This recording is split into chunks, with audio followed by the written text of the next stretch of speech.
Here we go again. Hello, Cleveland! Hello, Cleveland! Cleveland. Hello, Cleveland. How the heck are you? Yes, hello, ladies, gentlemen, and everyone in between. This is the Open Chat. I am the Lavender Lady, Diana Clarion. And to my right is the one, the only, the brilliant, the beautiful Kate Farr, Bionic Dance. Hello, honey. How the heck are you? Oh, life is life. What you gonna do? Oh, Um, okay. yeah, Yep. yeah, nothing really special to report. I spent a lot of today just not really feeling it. You know what I mean? Like I didn't want to do a lot of the stuff I felt like I should be doing. Oh, gods, I know that feeling all too well. Oh, yeah. Yeah, Mm-hmm. but then I got out and walked around, and it felt good. But what was weird, like spur of the moment, I decided, oh, what the hell? Let's go into the pharmacy and get my flu shot for this year, right?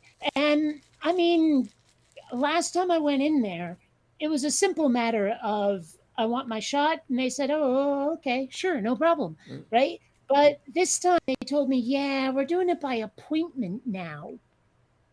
Okay, I guess because of the plague? Well, they did mention like COVID shots as well. Um, and I guarantee they didn't misunderstand me and think I wanted my COVID shot. I was very clear with them and they were very clear with me. Okay, So, then. but they did mention that the appointments they had today were for both flu and COVID. Okay, okay. Yeah. So I didn't get my flu shot. And that's Oh, probably the biggest news I have of the day today. oh, well, I guess in its own way, that's a pretty good thing because a slow day every now and then is not a bad thing. Well, agreed. There are definitely times where I've felt like I needed to just sack out on the floor with some good music and weed. And cats. You know. Oh yeah. Although my cats usually prefer it if I'm on the bed. Oh, okay, okay. The other night, Columbia actually climbed onto my chest to fall asleep, and I was like, Really? "Wow, she never does this. She'll always only like spoon me on my side." Oh, And I no. was like, "Oh, it was so cozy. I love having a cat like fall asleep on my chest like that." Oh, my. Okay, I is extremely many much happy at you then. Yay. Hmm. Is, Yeah, so but I do have some weed now. I was out. You remember that on Sunday, oh, and yeah. I believe I have found my strain. I think Grape Ape is my strain. I thought it was Superman OG for a while, but nah, this Grape Ape is really good. That's just, I find that extremely interesting that they're naming strains after Hanna-Barbera characters and stuff like that. Well, I mean, they have Superman OG, Skywalker OG. I mean, there are a lot of strains that are named after like stuff from life. Like characters and places and stuff. Okay, then that sounds well. That's life. That's what all the people say. Well, yeah, but I mean, it's just you know how I've often said that I should be in charge of making the titles for porn films because I'm a damn good punster. Yeah. Okay. Yep. I should be naming marijuana strains. Oh. Okay The then. thing is, though, that like there are a lot of things. I mean, apparently, grape ape. Those names actually indicate something about the strain.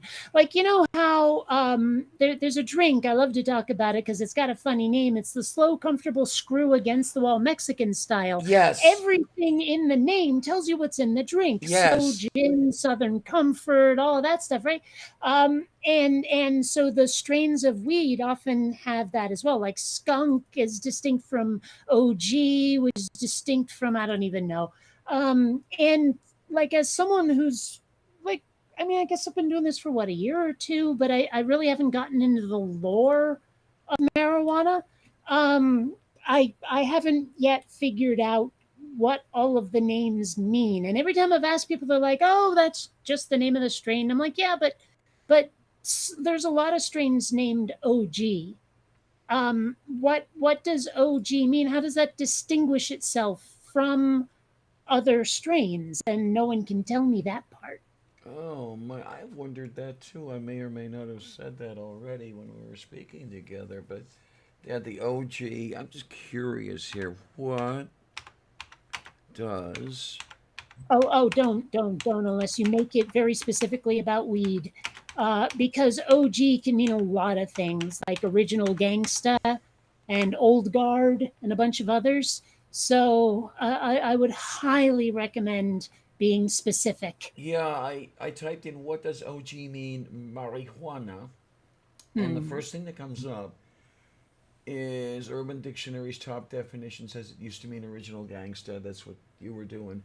Now Right? used as a shorthand for original. Makes sense, I Okay. guess. But I don't know I don't know what that how it's means. Yeah. well, but the thing is, I mean, like that just tells us the terminology. It doesn't say what it means in context. Like, okay, so now we know it's original, but original what? I mean, is it just this is the original Skywalker strain as opposed to Skywalker Kush or something? Okay. I'm not even really sure what Kush means, although I gather from what I've been told that maybe it's a little more uh, related to the flower or the bud or something. That it's like from a bushier strain or something. I don't know. I'm talking out of my ass right now. I'm not sure. That's usually referred to as farting, isn't Well, no. it? I don't know. You know, you ever have like something that strikes you as funny and no one else likes it, even though you think it's clever as hell? I do Because, that all the like, time. okay, because, like, damn, I lost track of what I was going to say now. Oh But no. there's something I thought was very funny and no one else. Oh, I know what it is because we were talking about farts. I would often ask people if they had some wind glue, and they were like, "Huh?" And I'm like, "Wind glue. Do you have any wind glue?" And then the smell hits them, and they're like, "Oh, Alrighty because then. man, is that wind broken?" You know, and it just never. No one else but me thinks that's funny. Well, now you know the feeling, right? Well, yeah, but that one at least is clever. It makes you. I don't know. I mean, let's face it. A lot of yours are just, "Hey, I can think of an antonym to that word." There You you know, go. Oh, I mean, if you can work that into context, like of what we've been talking about, it's brilliant. But if it's just an opposite day, not so much. there you go. And look who's all here. Oh, hey, We've got Manda here. Hello. I just threw you a link in case you want one. We've got Mage here. We've got Nerdy. yep. And I don't know. I see some of what Nerdy's saying there, and yeah, I know. Like skunk is obviously, and lavender clearly about their stink. Um, but diesel, I didn't know that diesel was. I mean, because I've had diesel, and much like most weed, it's a little bit yucky. But I didn't know that that was a like reference to its smell. I honestly didn't know. Okay then. I mean, I Yeah. really don't know any of these. Well, it's been a while since I've had any, but all I remember are somewhat piney or juniper. You know. Yeah, like the grape ape that I've got is literally it tastes like a grape popsicle. Oh, really? Oh, wow. Yeah.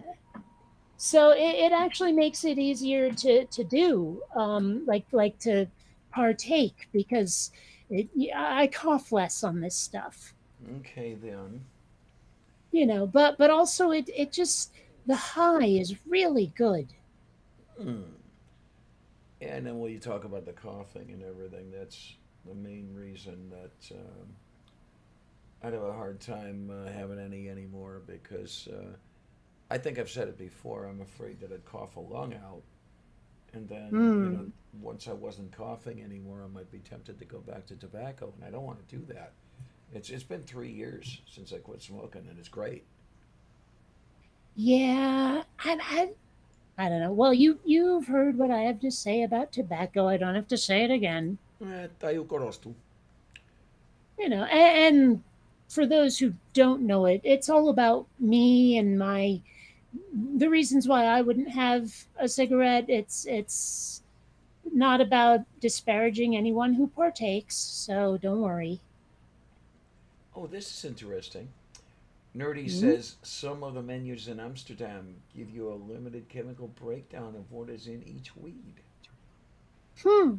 That's really neat. Yeah, it sounds like I don't fun. know, I've never been to Amsterdam. I would really like to leave this continent someday. Oh, God, I know that feeling.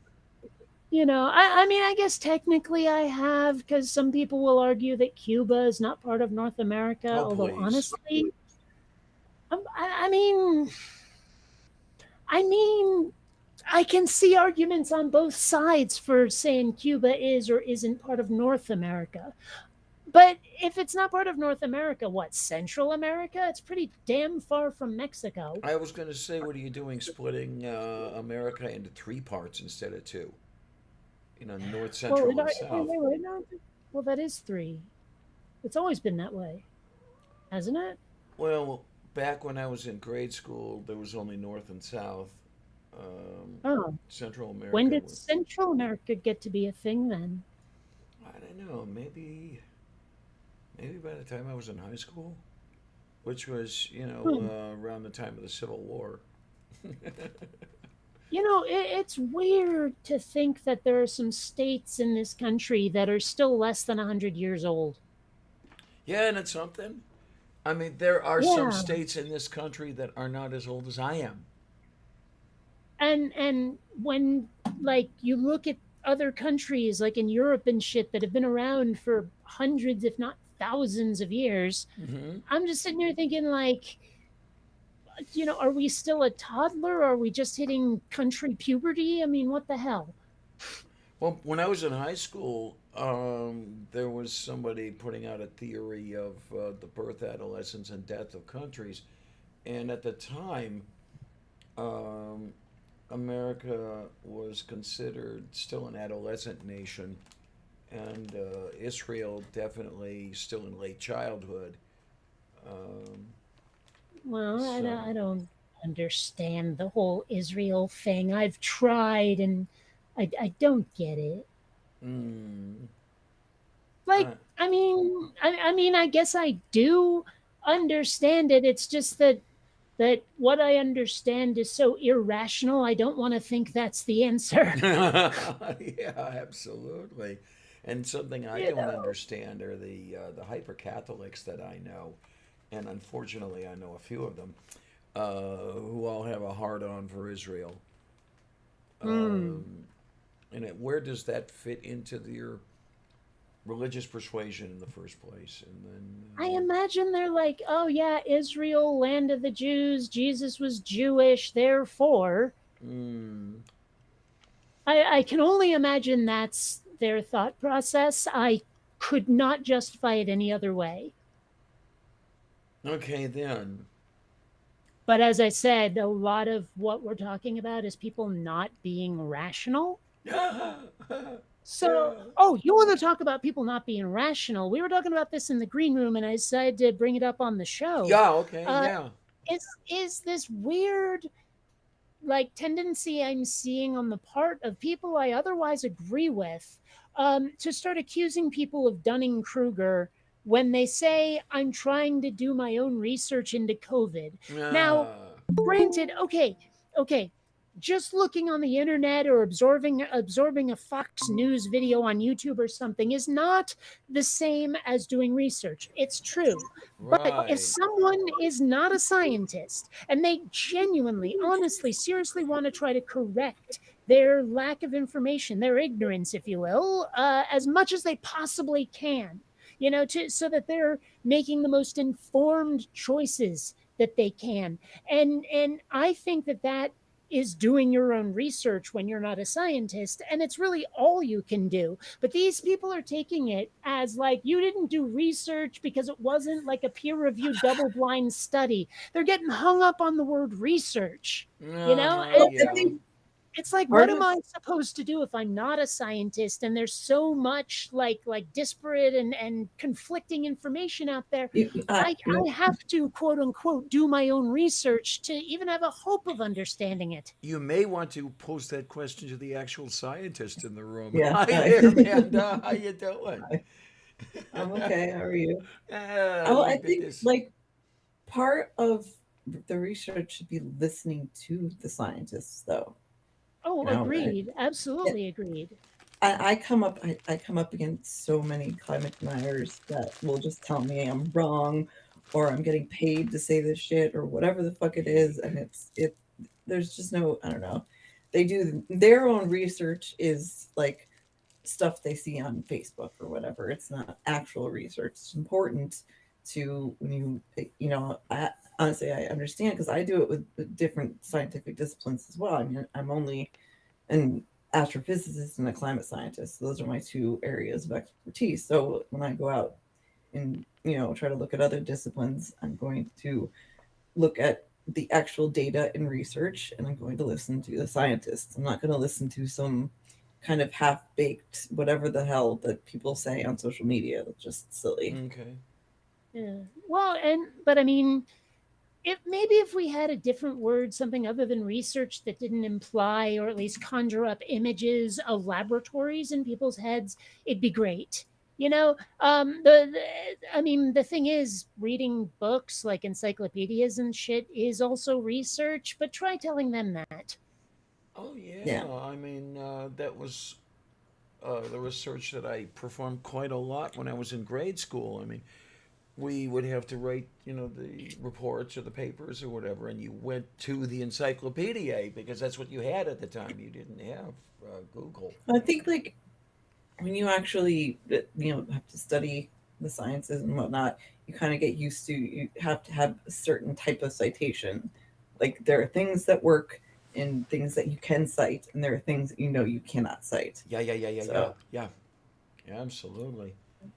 You have no idea how much fucking time and so many of my courses in getting my master's was like, okay, let's talk about how to cite things. Let's do this right. Like it's a lot and it's very important, but yeah, there's a lot more to it than just finding random shit. And So. the Well, stuff. but I mean, if I'm just a random citizen on the street who wants to be informed of COVID, well, I mean, I guess what I was trying to tell the guys that the big difference between me and someone who has Dunning Kruger is I know that I don't know enough to know what I don't know. Yeah. Whereas the Dunning Kruger person is going, I know everything because I'm just that awesome. Kate, But again, try. That guy that. Do you know who Dr. Hobbs is? Dr. Stephen Hobbs? That name The name's sounds familiar, familiar. but I Why couldn't does it pick him sound out of He a goes. I familiar? lineup. think he goes by the Doctor on Twitter. He's amazing. Ah, Hold on, yeah. Now. He is. Hold on. Let me see. Yeah, he is. And he's worked with vaccines and stuff before. He knows his shit, and he's also a polymath as well. He teaches a whole bunch of different disciplines. But if you ever come across you're explaining something to someone they want, someone that's an expert, or you want to throw an expert in, tag Dr. Hobbs. He goes by Dr. Steve at Dr. Stephen Hobbs, Stephen with a V.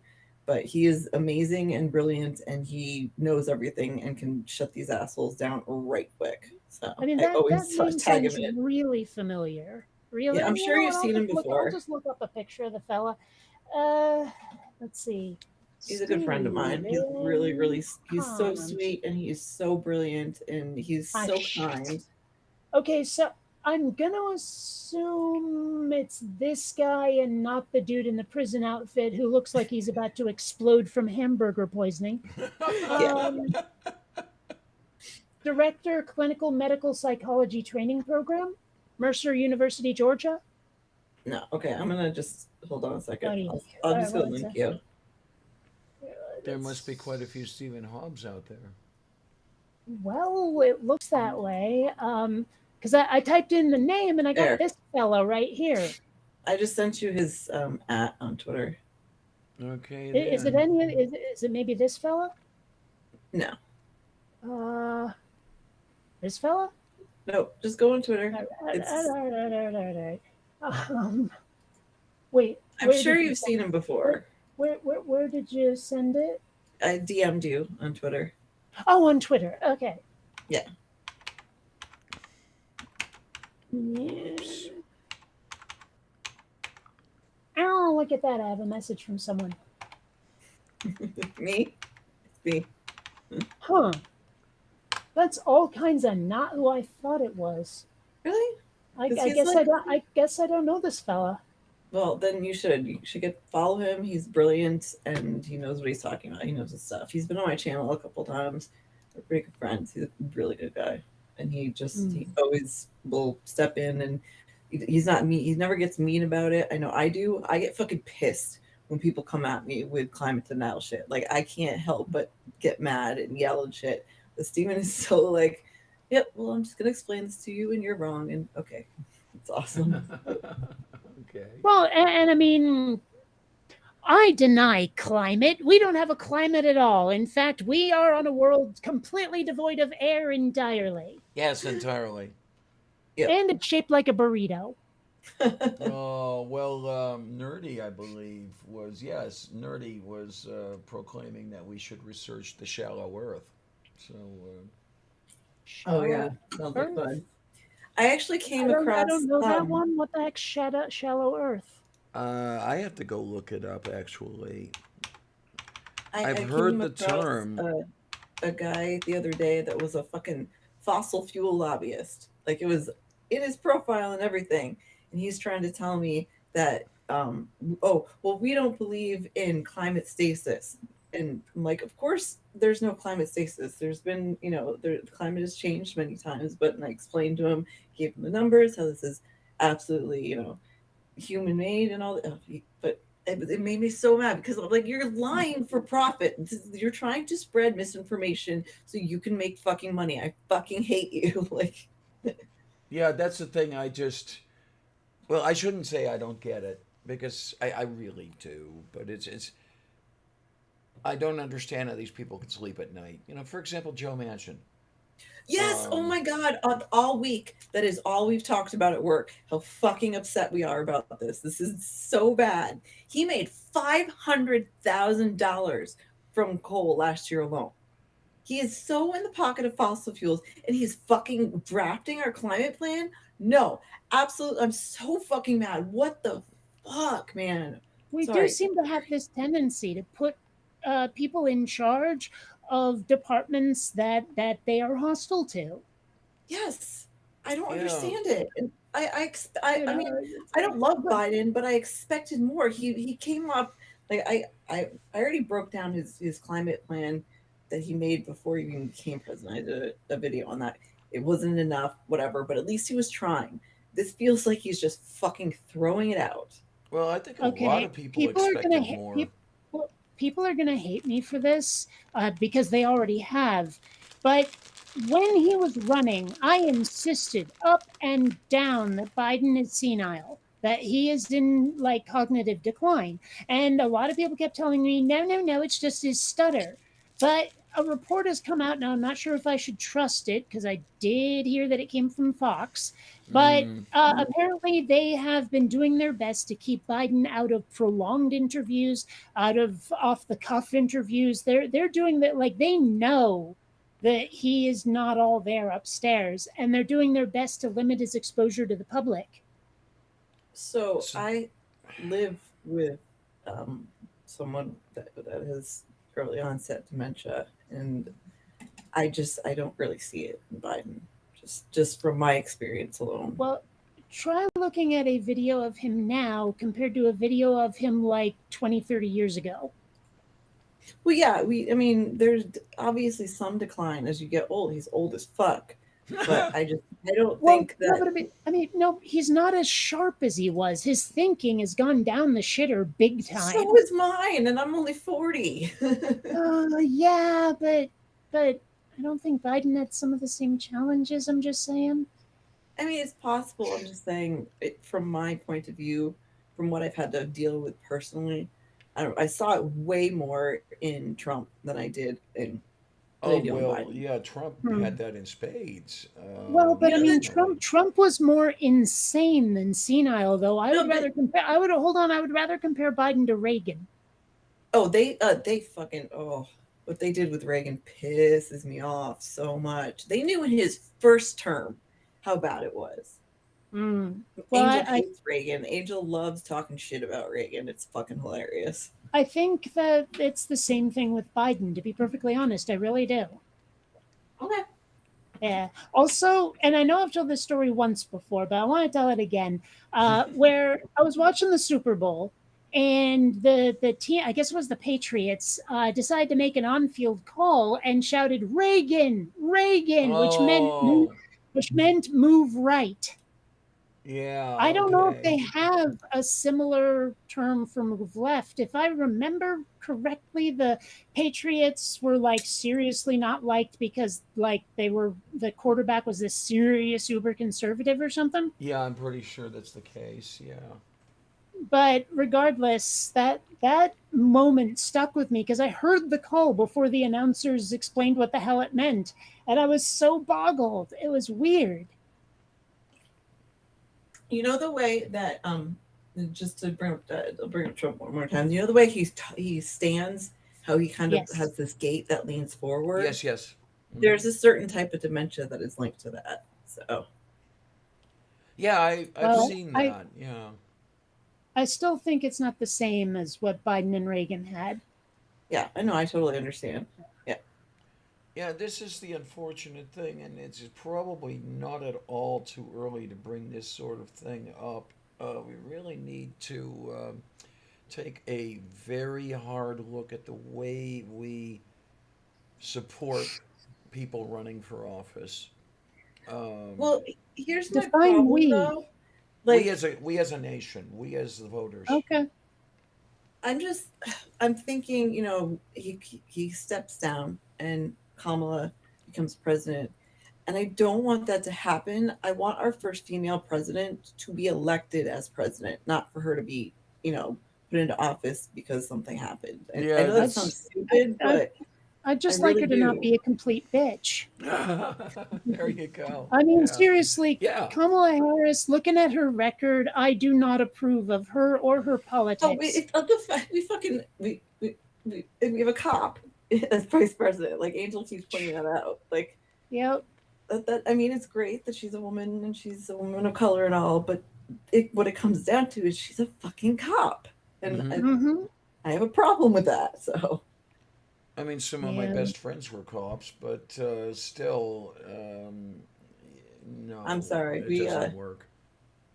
I know that there are some good cops out there, but I'm lucky. I taught Angel at a really fucking young age. Just never talked to them. Whatever they actually tried. He had gone to CVS and got some snacks. And then he walked down to Walgreens to get some more. So he had the snacks that he got at CVS in his pouch that he had. He was wearing a hoodie and he was on his skateboard. And you've seen Angel. He's got long hair. He wears, a beanie, whatever. Yeah. So they profiled him basically. I mean, he's white, but they still profiled him. It was like, you stole that shit, didn't you? He's like, you can't, unless you're putting me under arrest, you can't touch me or whatever. Like, he was really good about it. But they gave him so much shit just because he was a kid with skateboard and a hoodie and long hair. So, Eek. It's funny. Like lately, I've been trying to adopt the tactic of when someone like levels an accusation or says something like inflammatory, just ask them why do you think, what do you mean by that? What do you, or why do you think that, kind of thing? Because when you make them explain their prejudices, they suddenly realize how full of shit they are.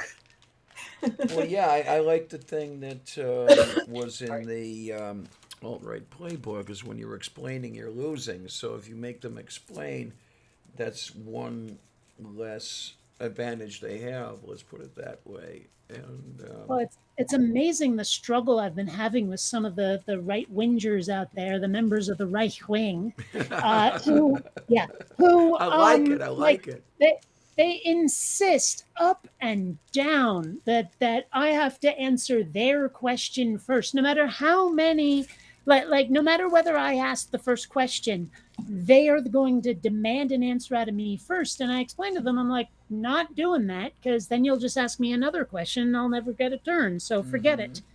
Yeah. And they are like not very receptive to that. I think they've come to realize that we're on to that trick of theirs. Mm-hmm. And so, like, the whole thing becomes a struggle for power over the conversation.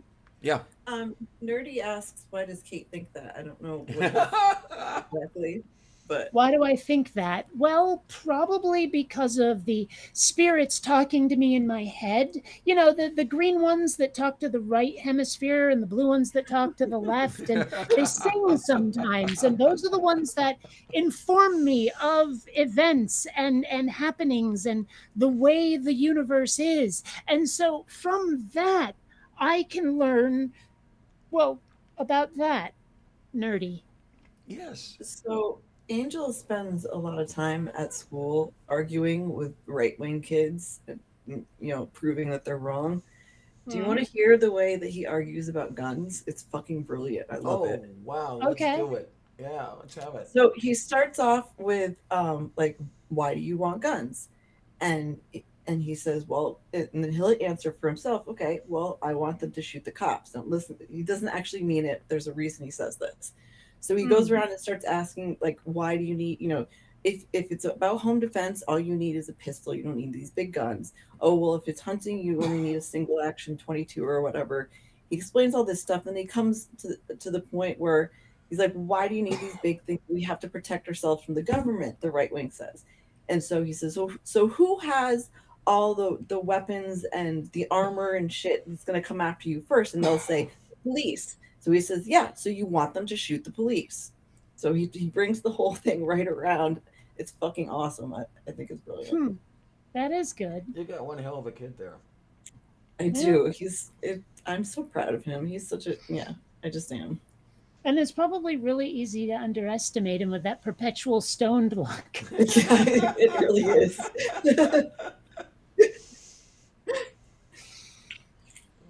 But yeah, he spends he'll spend his lunch break and he'll sit down with someone and he'll talk about racism or he'll talk about LGBTQ issues, he'll talk about guns.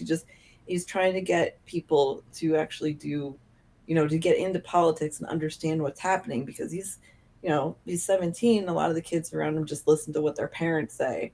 And kind of so I don't think I could ever run for office and be elected. I think a lot of people would just not want to vote for the Kate. But I would love to have the like the debate with the NRA to tell them, look, I'm not actually against people having guns. What I'm against is people being shot. So if you want to work with me on fewer gun deaths, hey, I got no problem with you. But on the other hand, if you're just, no, guns all the time, no matter what, I don't care, well, then you've just made an enemy. Mm-hmm. I mean, I have to wonder, how would they respond to being told, look, I just want fewer people dead from gun violence? I mean, I know how they'd respond. They'd say, well, we need a good guy with a gun to stop the bad guy. And I'd be like, okay, how about Like, because that still involves shooting somebody. Yeah. We You need know? the laws that they have in Japan in order to get a gun. You have to go through so many hoops, and all it takes a while, and they make you take classes and all this stuff. There just needs to be a better system of getting guns. It's just so easy for basically anybody to get a gun, and they Yeah. also there's so many. There's that one state that has an open carry no permit now, and their fucking gun violence has gone up like crazy. Would that be Like, Texas?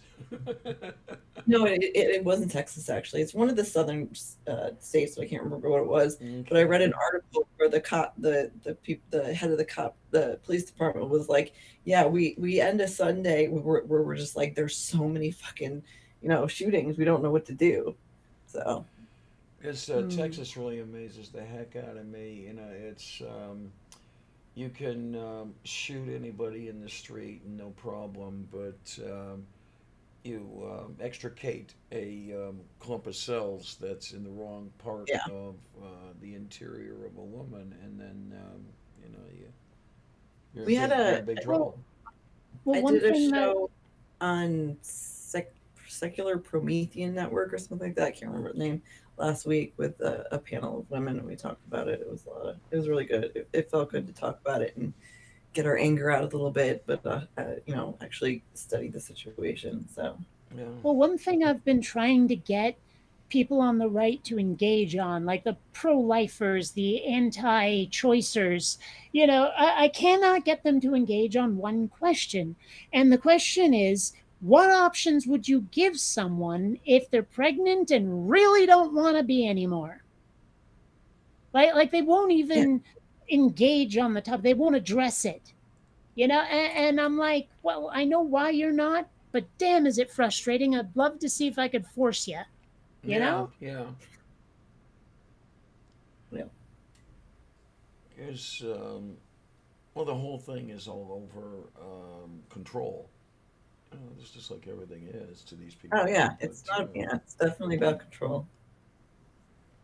oh, I just I don't think that they expected it to pass. To be honest with you, the research that I've done, like if you haven't noticed, there aren't really a lot of the big GOP members speaking up about it and saying like, "Oh yeah, we're so happy about it." Like what they've done for so long is in order to keep their base, they keep throwing these ridiculous abortion laws out that they know is going to get shot down by the Supreme Court because of Roe versus Wade. Except this time we well, had five justices that are extremely right wing and didn't do anything about it. and you've seen the So news, Yeah, have I, you? well, I mean, that's the thing, though, is I forget which state it is, but they brought it to the Supreme Court now to try to overturn Roe Miss, versus Wade completely. And Mississippi. um, and the thing is also that the Supreme Court will be rendering their decision in like November or December of 2024 or something. Or the midterm election. They're doing it just in time to get people fired up for the elections, having this challenge to Roe v. Wade going. mean, you got to remember that five of the justices were elected by presidents that did not win the popular vote. Yeah, So huh? Yeah. the ones that voted for this. Yeah, absolutely. And three of them were installed, as far as I'm concerned, illegally.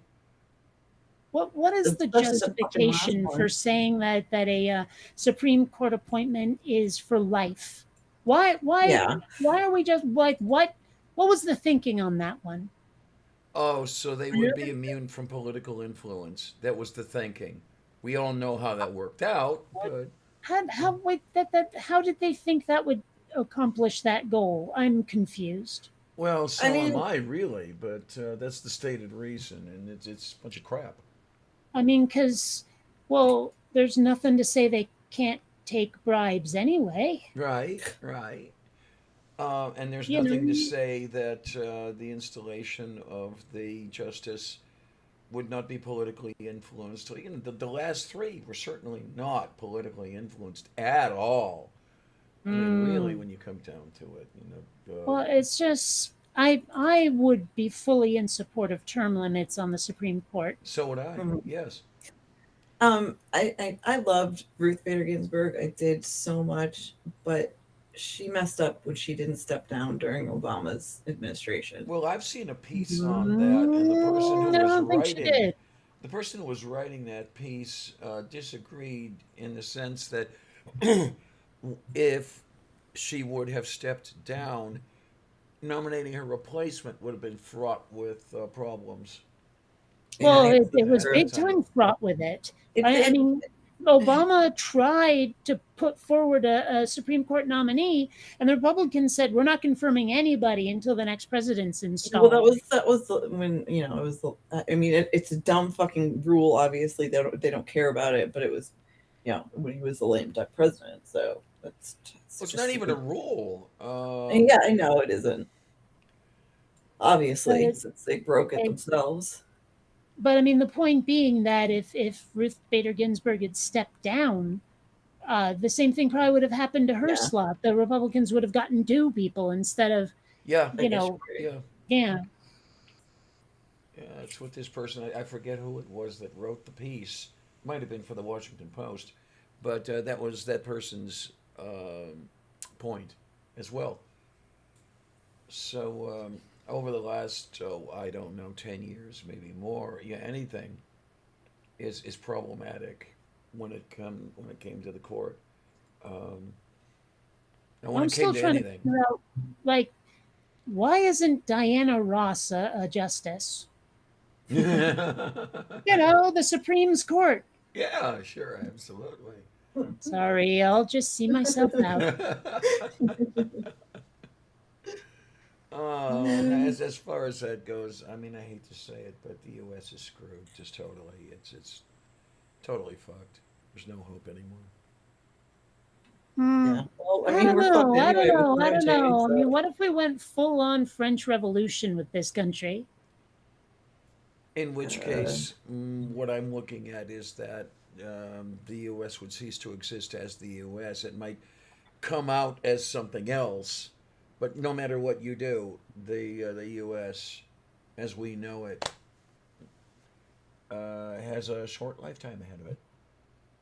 Well, I think I'm actually kind of okay with that as long as the breakup of this country is not violent. Okay, yeah, I can see where you're coming from, and I can kind of agree with you. Yeah, I mean, it's past time that the problems have been remedied, and if it has to be remedied by, say, fragmenting the country as it exists now into some number of nations, that's one way to do it.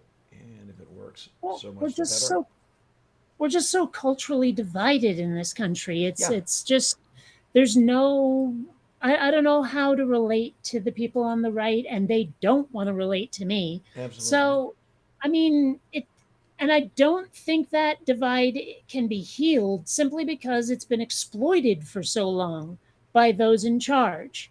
Mm-hmm. So, I don't know. I mean, if we had ranked choice voting, we might be able to save this place, but I think we would have needed to have it 10, 15 years ago. Yeah, easily.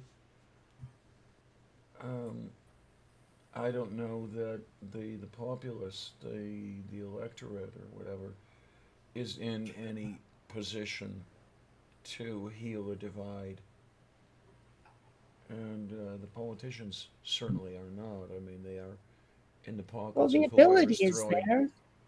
Yeah, but they're in the pockets of whoever has the money. Well, the willingness is the problem. Yeah.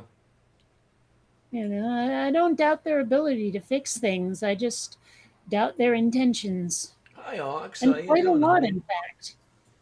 Say again. And quite a lot, in Yeah, fact. yeah. Um,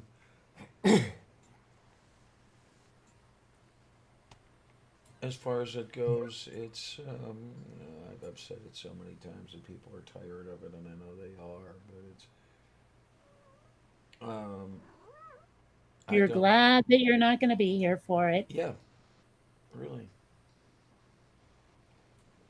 It's just I don't know. Part of me is like, well, what if it turns out better than you would have thought? Okay, well, well, what if? I I mean, what if in Well, this hand and steaming big pile of feces in this hand. Yeah, but my point is that I don't know. I'm not one to give up necessarily unless it's actually provably like quantifiably hopeless.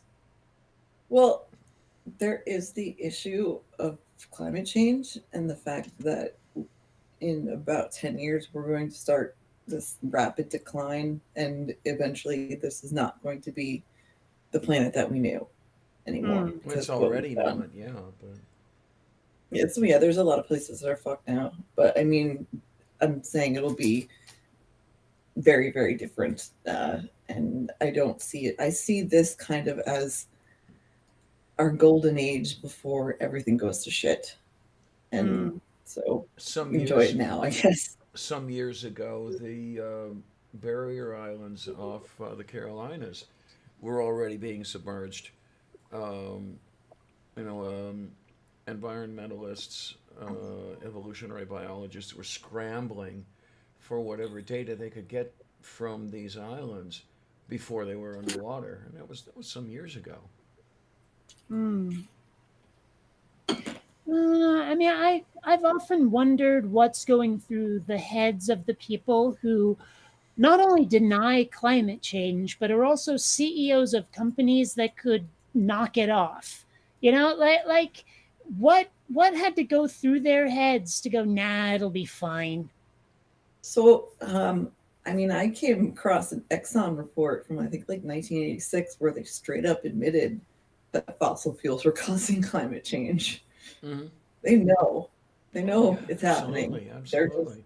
Well, but that's lying what I'm because asking is what goes through their noggins to think, well, we know this is going to destroy the planet, but we'll keep it up anyway.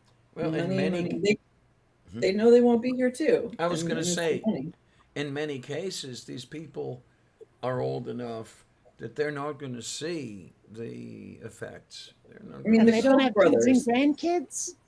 the Koch brothers and Murdoch have both, invested. The Koch brothers have invested in fossil fuels, and Murdoch spreads his propaganda. They have done a very good job of fucking us over, and they have made a shit ton of money. But they're also old as fuck. So Yeah.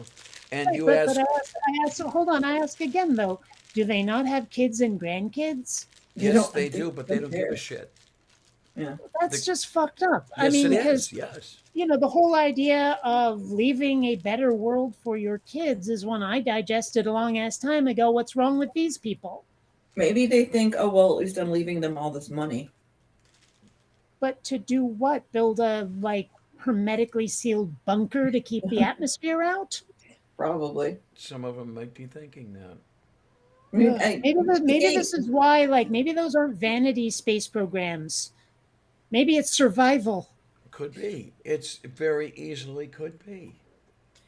okay, you know as well as I do that parents cannot give a shit about their kids. So, Okay, Yeah. fair enough, fair enough. You know, we got three But people in but this room with parental problems. oh but yeah, I mean, right. okay, as much as I think my parents are fucking idiots, I don't necessarily doubt their good intentions exactly. Just they were so clueless as to how they were being received. You Okay. know. Yeah. And with that in mind, I know they would want to build a better world for me after they're gone. I know that's true. And I can't imagine a parent thinking it any other way. I really can't. It boggles my mind that it's possible. I mean, it Okay. clearly is. I just don't get it. Sammy Yeah, has a you. question. It says, "What's your opinion on if by magic we stopped destroying the Earth atmosphere today? What will the damage be?" Okay, people say we passed the point. We haven't passed the global temperature point, but our biggest problem is we've heated the oceans so much that even if our entire planet went net zero today, we would have decades of warming more because of the heat in the oceans. Yeah. So we will surpass the 1.5 degree global temperature hike no matter what we do. Well, That's how we would have to build a shit ton of fucking carbon sinks if we wanted to be and completely go net zero too. If we wanted to even try to beat it right now, and that's just not going to happen. well, I mean, I think one of the biggest problems with climate change is that, no pun intended, it's a real slow burn, meaning that, like, something that someone does decades ago, the effects won't be felt for decades, and so it's kind of like the problem with COVID. If COVID had been big enough for rednecks to shoot, they would have had masks on, they would have gotten the vaccine. But because Mhm. it's so invisible and the incubation time takes so long, I don't think they really understood the threat. And it's kind of the same thing with climate change. Is you can't really point to a smokestack and say, "Oh, look, atmosphere has gone above this thing." It's just like, I think a lot of people just don't really have that sense of time. It's kind of like when people don't really understand how much $1 billion is, or how big the universe really is. It's Yeah. just something that their brain can't comprehend, because it's so much larger or smaller in the case of diseases than their world. And I don't think they can relate to it. And that's probably why we get climate change denial, is a lot of people are just like, "What are you talking about? Nothing's changed at all." Yeah. There's a big problem too with the fact that, I mean, it's been around for a while. We talk about it as much as we can, and people, when you hear something over and over again, you kind of go deaf to it. And so all the Right. yelling that we're doing about trying to get help to stop this, do something, say something, we're just completely ignored. So Ox makes a really good point. Ox says less people would fix a lot. The planet is overpopulated. True. Yeah, unfortunately, attaining fewer people is not easy without genocide. When you come down Well, to it. COVID is doing a good job Mhm. of it. A lot of the people who need to go are the ones refusing to get vaxxed. That is, hey, you're going to jump all over me for this, but yeah, that's a good thing as far as that goes. It's just too bad that COVID isn't target specific like that. No, we're only Well, going to take out the stupid rednecks. No, it doesn't work well, like but that. they're taking out the stupid anti-vaxxers is the thing.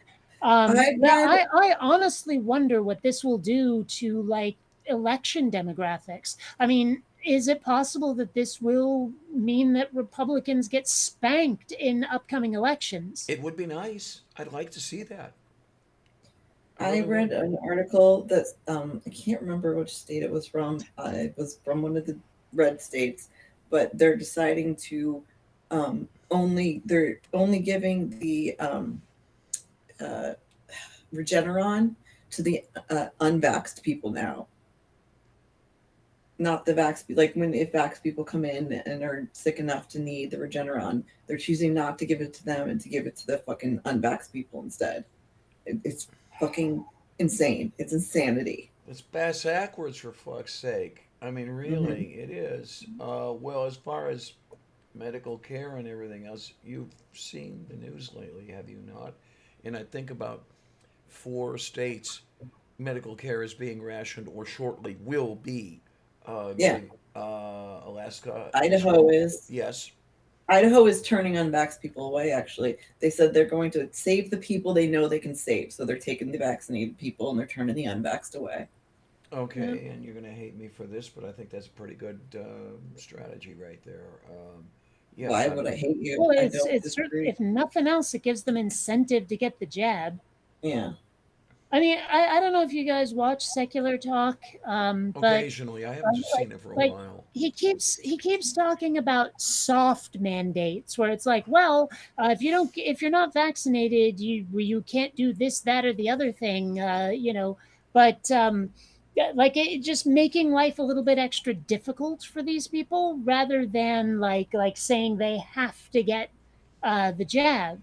And I'm like, this is still a public health crisis. People can still get sick off of folks that are like unvaccinated or asymptomatic. And I think, honestly, we need a vaccine mandate. Yeah, It Because without one, we're gonna be killing extra folks who don't need to go. yeah, absolutely. I'm with you, definitely. Um, I and mean, it's it's it's gonna just it's gonna do nothing but raise hell. A lot of people are not gonna like it, and You unfortunately, there see are. these, these healthcare workers, and they'll be done with the shift, and they'll get in their car, and they'll make a video, and they're just fucking broken, and they Yeah. just cry, and it breaks my Yeah. Yeah. it breaks my heart. I hate it. I hate it so much that they have to go through this. Oh, look, B's here. Yay. Oh, hey. How's it going, B? Been a while. B says it's Testosterone Tuesday. All right. No, it's Taco Tuesday. Sure. Hmm. Wish I had tacos. So I got some good news. Oh, yay. Yeah. You could use that. There's been a dearth of that lately. Mhm. I thought it wasn't allowed, but go on. Oh.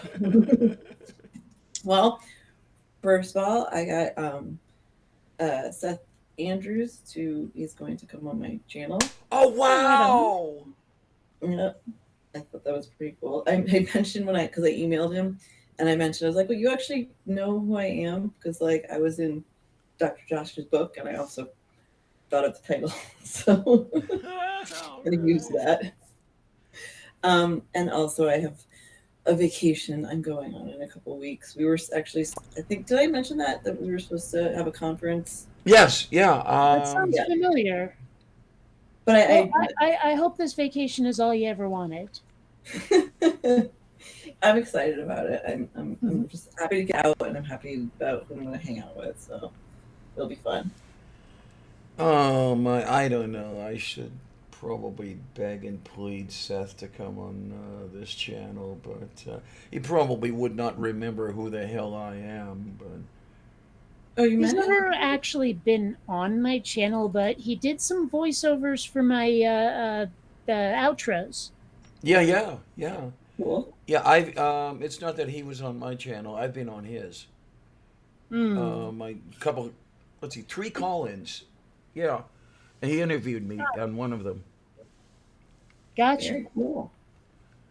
You know, the How the long Heathen was that? Christmas show some years ago. Hmm. That's cool. Yeah. That was my good news for the week. But I settled like where I'm staying and what we're doing and stuff, so it'll be fun. Yay. Whoops. I mean, that would be fun. You know, I mean, I've already had Aaron Ra on my channel. To have Seth on my channel, you know, this channel would be great. And I'm ambivalent about Matt Dillahunty, but that's another story entirely. I know how Kate feels about him. Yeah, that guy's a dick. Oh my! I was kind of floored when he followed me on Twitter, though. Hmm. You did? That's kind of cool. Well, thing is, like, more and more people are starting to say they agree with my position. Well, they didn't say they agree with my position, but they still agree with the sentiment I expressed regarding Matt Dillahunty. Okay. So, you know. I see a lot of talk on Twitter about him sometimes. I don't know him personally, so I I've know his had friends. I've had one I know his interaction with girlfriend. him. Okay, yeah. Wait a minute, what do we have happening over here? It's Yeah, I saw it's like 5 more months till Angel turns 18. Oh, got our TIE Fighter tattoos. that is too into. Hmm.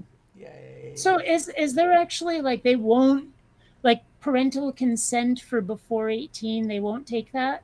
Yeah, not here in Georgia, unfortunately. Uh, I tried, I looked it up, but yeah, well, it's not. He's gonna be 18 pretty soon, and I have a So friend that's a tattoo artist, so he's gonna do it for us. Oh, right it's on. not like you're gonna go to Maryland to get him a tattoo or anything, right?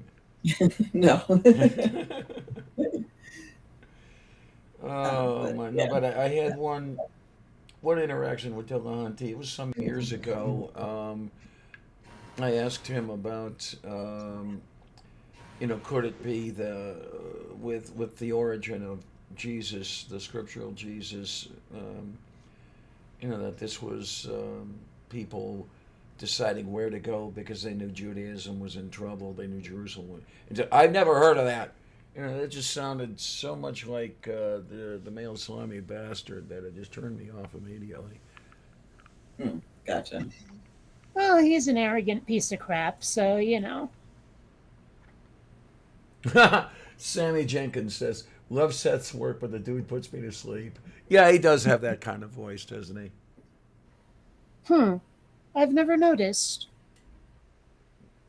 I mean, he doesn't put me to sleep or anything, but he does have that soothing voice. It's one of the reasons I used to love to listen to him. I just haven't in a long time. I was I don't kind of know. I was never a fan of the format of his show. okay, okay. So it was the same thing with R and Raw. Actually, I preferred more of the like point by point debunkery the way I was doing it. Okay, okay. You know, the way a lot of YouTubers were doing it. Gotcha, gotcha. So Ponyo, I don't know. Ponyo. But yeah, I was kind of hoping that he would show up in Kentucky in 2019, but he did not. What was in Kentucky?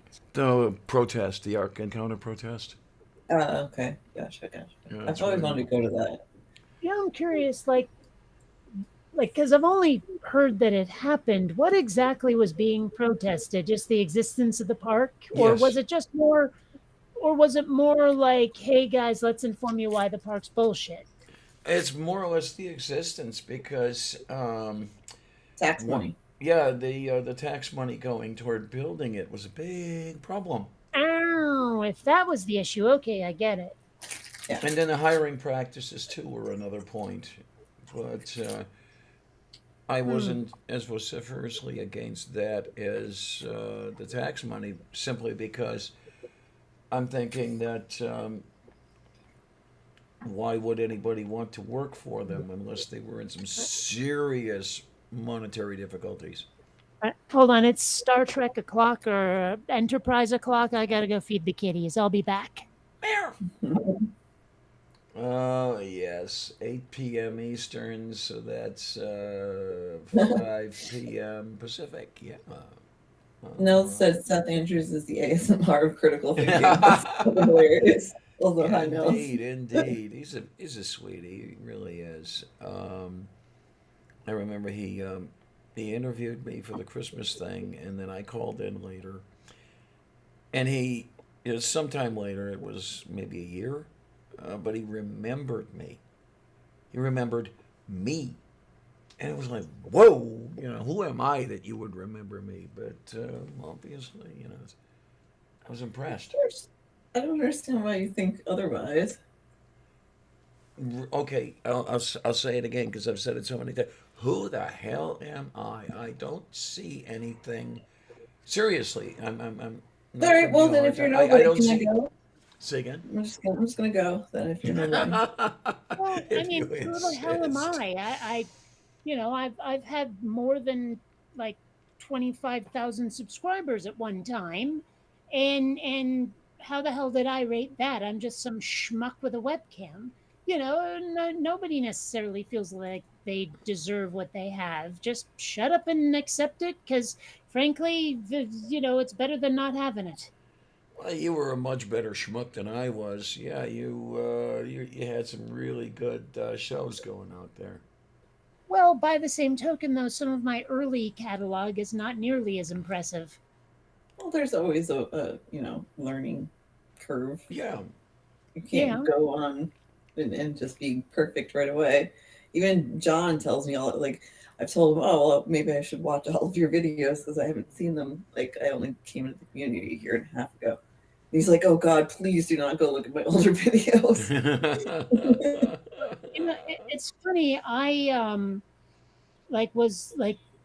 I've only in my entire life watched one PewDiePie video Oh, ever. And that was because I looked up like techniques for making good thumbnails for your videos, and he happened to make a video about that, and I clicked on it not actually knowing whose it was. And then when I saw the name, I was like, oh, I've never actually watched this guy. Let's give him a chance. And yeah, he's a dick, but he had good hints on the thumbnail thing. Okay. Okay. He's definitely a dick. The one thing I remember a couple of Oh, years oh, oh, ago. by the way, I forgot to mention this. You guys kind of didn't get it. Like Enterprise o'clock, Star Trek o'clock. Do it in 24-hour mode. It was 1701. Okay then, Dayukorostu. Yeah. Got ya. But Anyway, you were saying? yeah, I'm trying to remember where I was going with that one. What are we talking about? Cheese.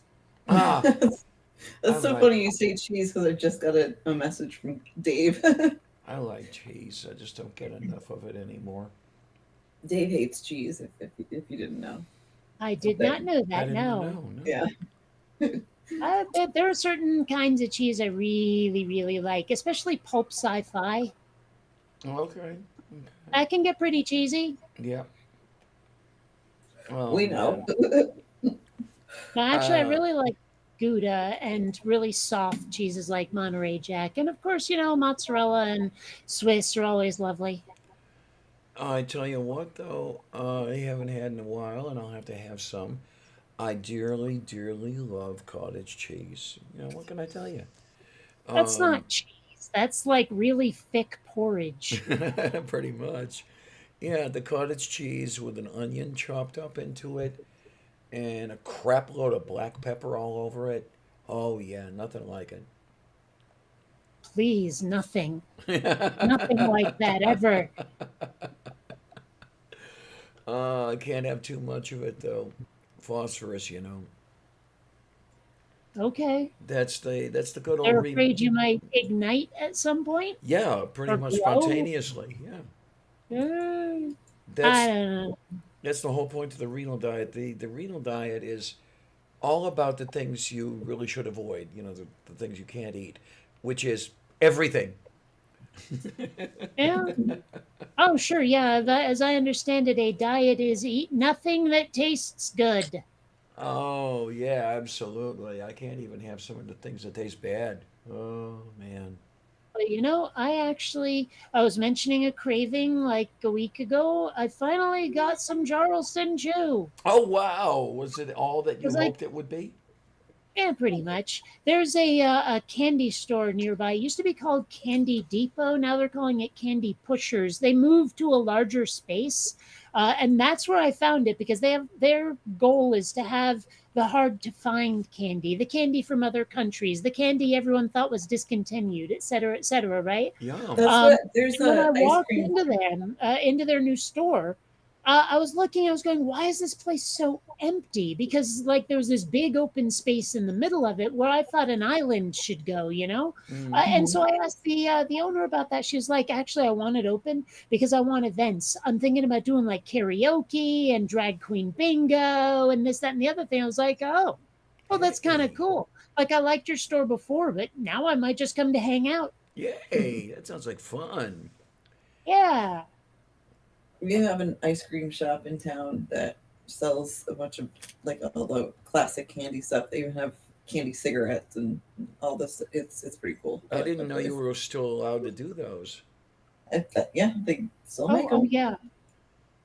Yeah, and you can still get Big League Chew as well. It's that gum that I looks have like chewing Oh tobacco. yeah, yeah. I have some of that Yeah. Meant you can't even that I chew got from there. tobacco in the major leagues anymore, but you can still get that gum, huh? Uh-huh. Yeah. I mean, some of this stuff has been rebranded in a way that makes it a little more palatable to today's consumers, but it still exists. Heck, I'm not sure if like I remember two different kinds of candy cigarettes. There were the ones that just sort of looked like a Tums, but it was cigarette shaped. Yes. And then there were the other ones where it was bubble gum wrapped inside what looked like wax paper, and it had powdered sugar around it, so you could actually blow like a puff of quote unquote smoke before you chewed the gum. I didn't know about those. Okay. I did Yeah. know about a third type.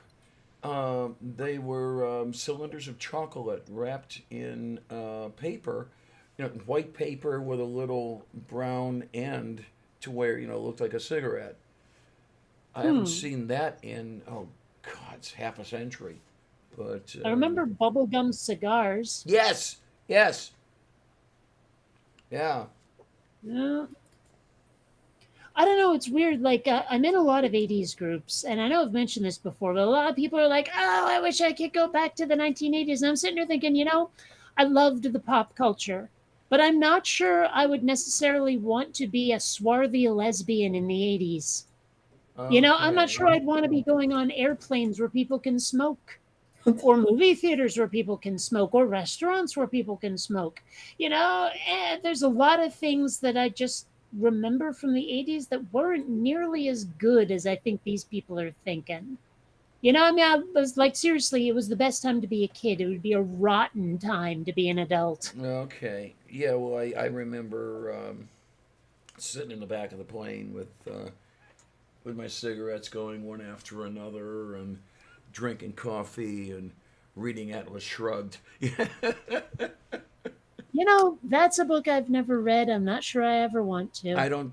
No, you wouldn't do too well with it. One of the interesting things about it, though, you can track Ayn Rand's descent into madness as you read it. Hmm. Because Kind of like how you can like you can watch George Carlin's descent into curmudgeonhood yeah, if you yeah, watch his specials one after another. yeah, absolutely. Yeah, same I thing. mean, love George Carlin, but let's face it, he was a curmudgeon by the end. Oh, but that's one of the things I really, really liked about him. Yeah. I liked him better when he was being goofy. Okay. I mean, I don't. I mean, like I love Class Clown, and I love a lot of the like just weird stuff where he's like, sometimes I go like this. This has been one of those times. I like that silliness. I do. It was almost Python-esque in a way. You Okay. know, and I mean, like sure, his list of people who ought to be killed was funny, but that was the beginning of him turning into who he ended up. Yeah, because I know that say around 91, 1990, in that era, it had been a while since I'd listened to Annie Carlin, and I heard a current at that time routine, and I'm like, who the heck is this guy? All right, this is Carlin. He's got even better. It's the one he did that really got me laughing was I got prove rape is funny. That one. Hmm. Picture Porky Pig Yeah. raping Elmer Fudd. I really hate when people say that certain topics are off limits for humor. I mean, I seriously, just on a gut level, like viscerally, I hate the idea of that kind of censorship because I love jokes that cross lines, Uh huh. even jokes that cross lines really hard. I mean, I don't know why that slays me, but it does. Just Well, like extreme inappropriateness, but not like filth or raunch necessarily. Like just I don't know. you've I heard don't know how my to favorite explain. joke, right? It comes What? from oh fuck, you've heard my favorite joke. It comes what is the British guy from The Office? Oh fuck, I can't remember his name. Why am I blanking on Oh, oh, this? oh, Ricky Gervais? Yes, Ricky Gervais. He told a joke that was, "What did the blind, deaf, and dumb orphans get for Christmas?" The answer is cancer. No! Oh, I can I say love that because it. I fucking had cancer and it's gone now. But I mean, that Yay! always Not cracked me yay, I'm up. I happy was you like, Actually, had it, but I I hope, I got a blocked yeah, off of no, thank you, Facebook. Diana. I got blocked off of Facebook for posting dark humor is like a child with cancer. It never gets old. there you are. There Like you seriously, are. that got me a vacation off Facebook. What the fuck? And There was Sammy, actually a report that came out, and I was wondering about this because I've had a few celebrities as friends, and I've seen a few of them go away for a really long time, but they kept coming back. And it's actually been reported now that there are two different sets of books. That if you're a celebrity, Facebook treats you with kid gloves. Fair. okay, Of course okay. they will. So there is a double standard going on. Gee, I never would have And thunk it. and they also freely admit that their bots get it wrong all the fucking time, and they're just not willing to deal with it. They don't care that their bots getting it wrong at this point is a feature, not a bug. Do Yeah, not do the Facebook thing. one of the. Fucking okay. Mhm. So my ex, my son's father, fucking found him on Facebook and messaged him, like, oh, and his like, I guess he just got married, so his wife messages me and is like, "Oh, we'd like to set up some time for them to get together." Like, fuck your face, your ass is not coming anywhere near my kid. You know what? 17 years, nothing. No child support. You don't ask how he's doing. Not a goddamn thing. All of a sudden, you get married and you think you're gonna have anything to do with my son. He'll be fucking 18 in a few months. He could decide if he wants to have anything to do with you. Spoiler alert: he does not. Fuck off. Good. I like it. I like it. Yeah. And Sammy says Lavender should share that image on screen, and I think he's referring to the curmudgeonly image. I'm thinking of it. I'm actually thinking of coming out that way, and it will either make me or break me. So we'll see what happens. Uh-huh. Well, I don't know. One thing I actually considered, like when I told my parents to fuck off and expected to never hear from them again, despite their getting around my email blocks. Mm. One thing I had considered was trying to track down my birth parents. Despite my reservations, my trepidation, part of me really seriously, genuinely considered it. I don't know.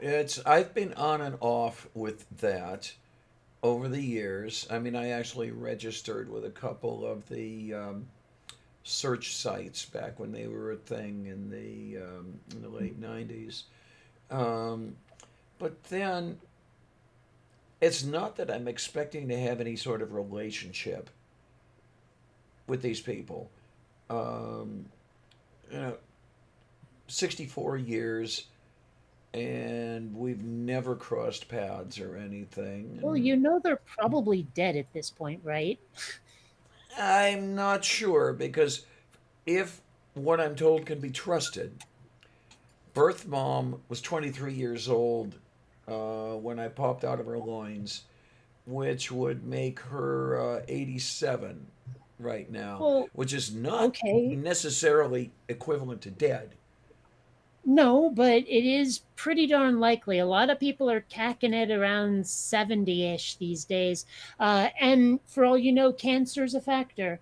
I Yeah, it could mean, be. Could be. or some other disease. I mean, the likelihood that they are dead is much higher than it would be for, say, my birth parents.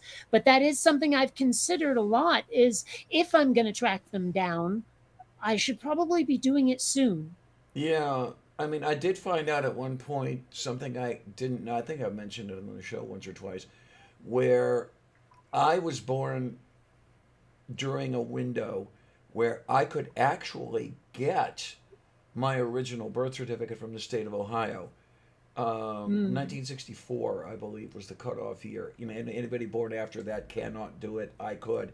My problem is I changed my name, and I'd have to jump through an extra hoop or two to prove that this broad Diana Clarion really was the person named on my the birth certificate that I hold. Um, and at this point, I'm thinking, what's the point? I Well, the don't main know. thing that has held me back is, what if they're queer phobic? What if they're bigots?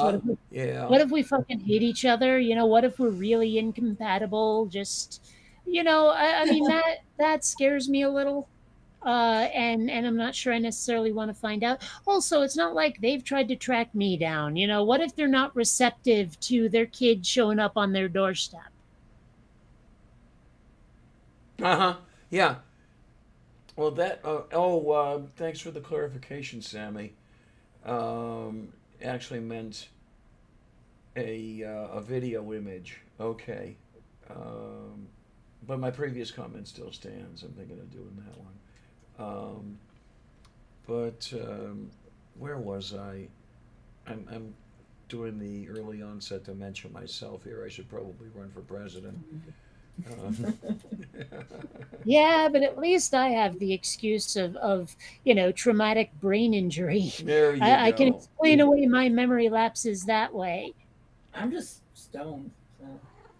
Oh, well, there is that too. I got a fresh card of grape ape, and I'm partaking. So I get my good stuff tomorrow, but yeah, it's been a fucking rough day. I can't. Yeah, it's been a rough day. So Yeah. I Wait just a really minute. like Grape Ape. It's good stuff. Oh man, no, Mage. Hopefully that did not happen. No, no, no, no, no. Mage Hmm? says that your birth parents gave you up for adoption because they were going into space.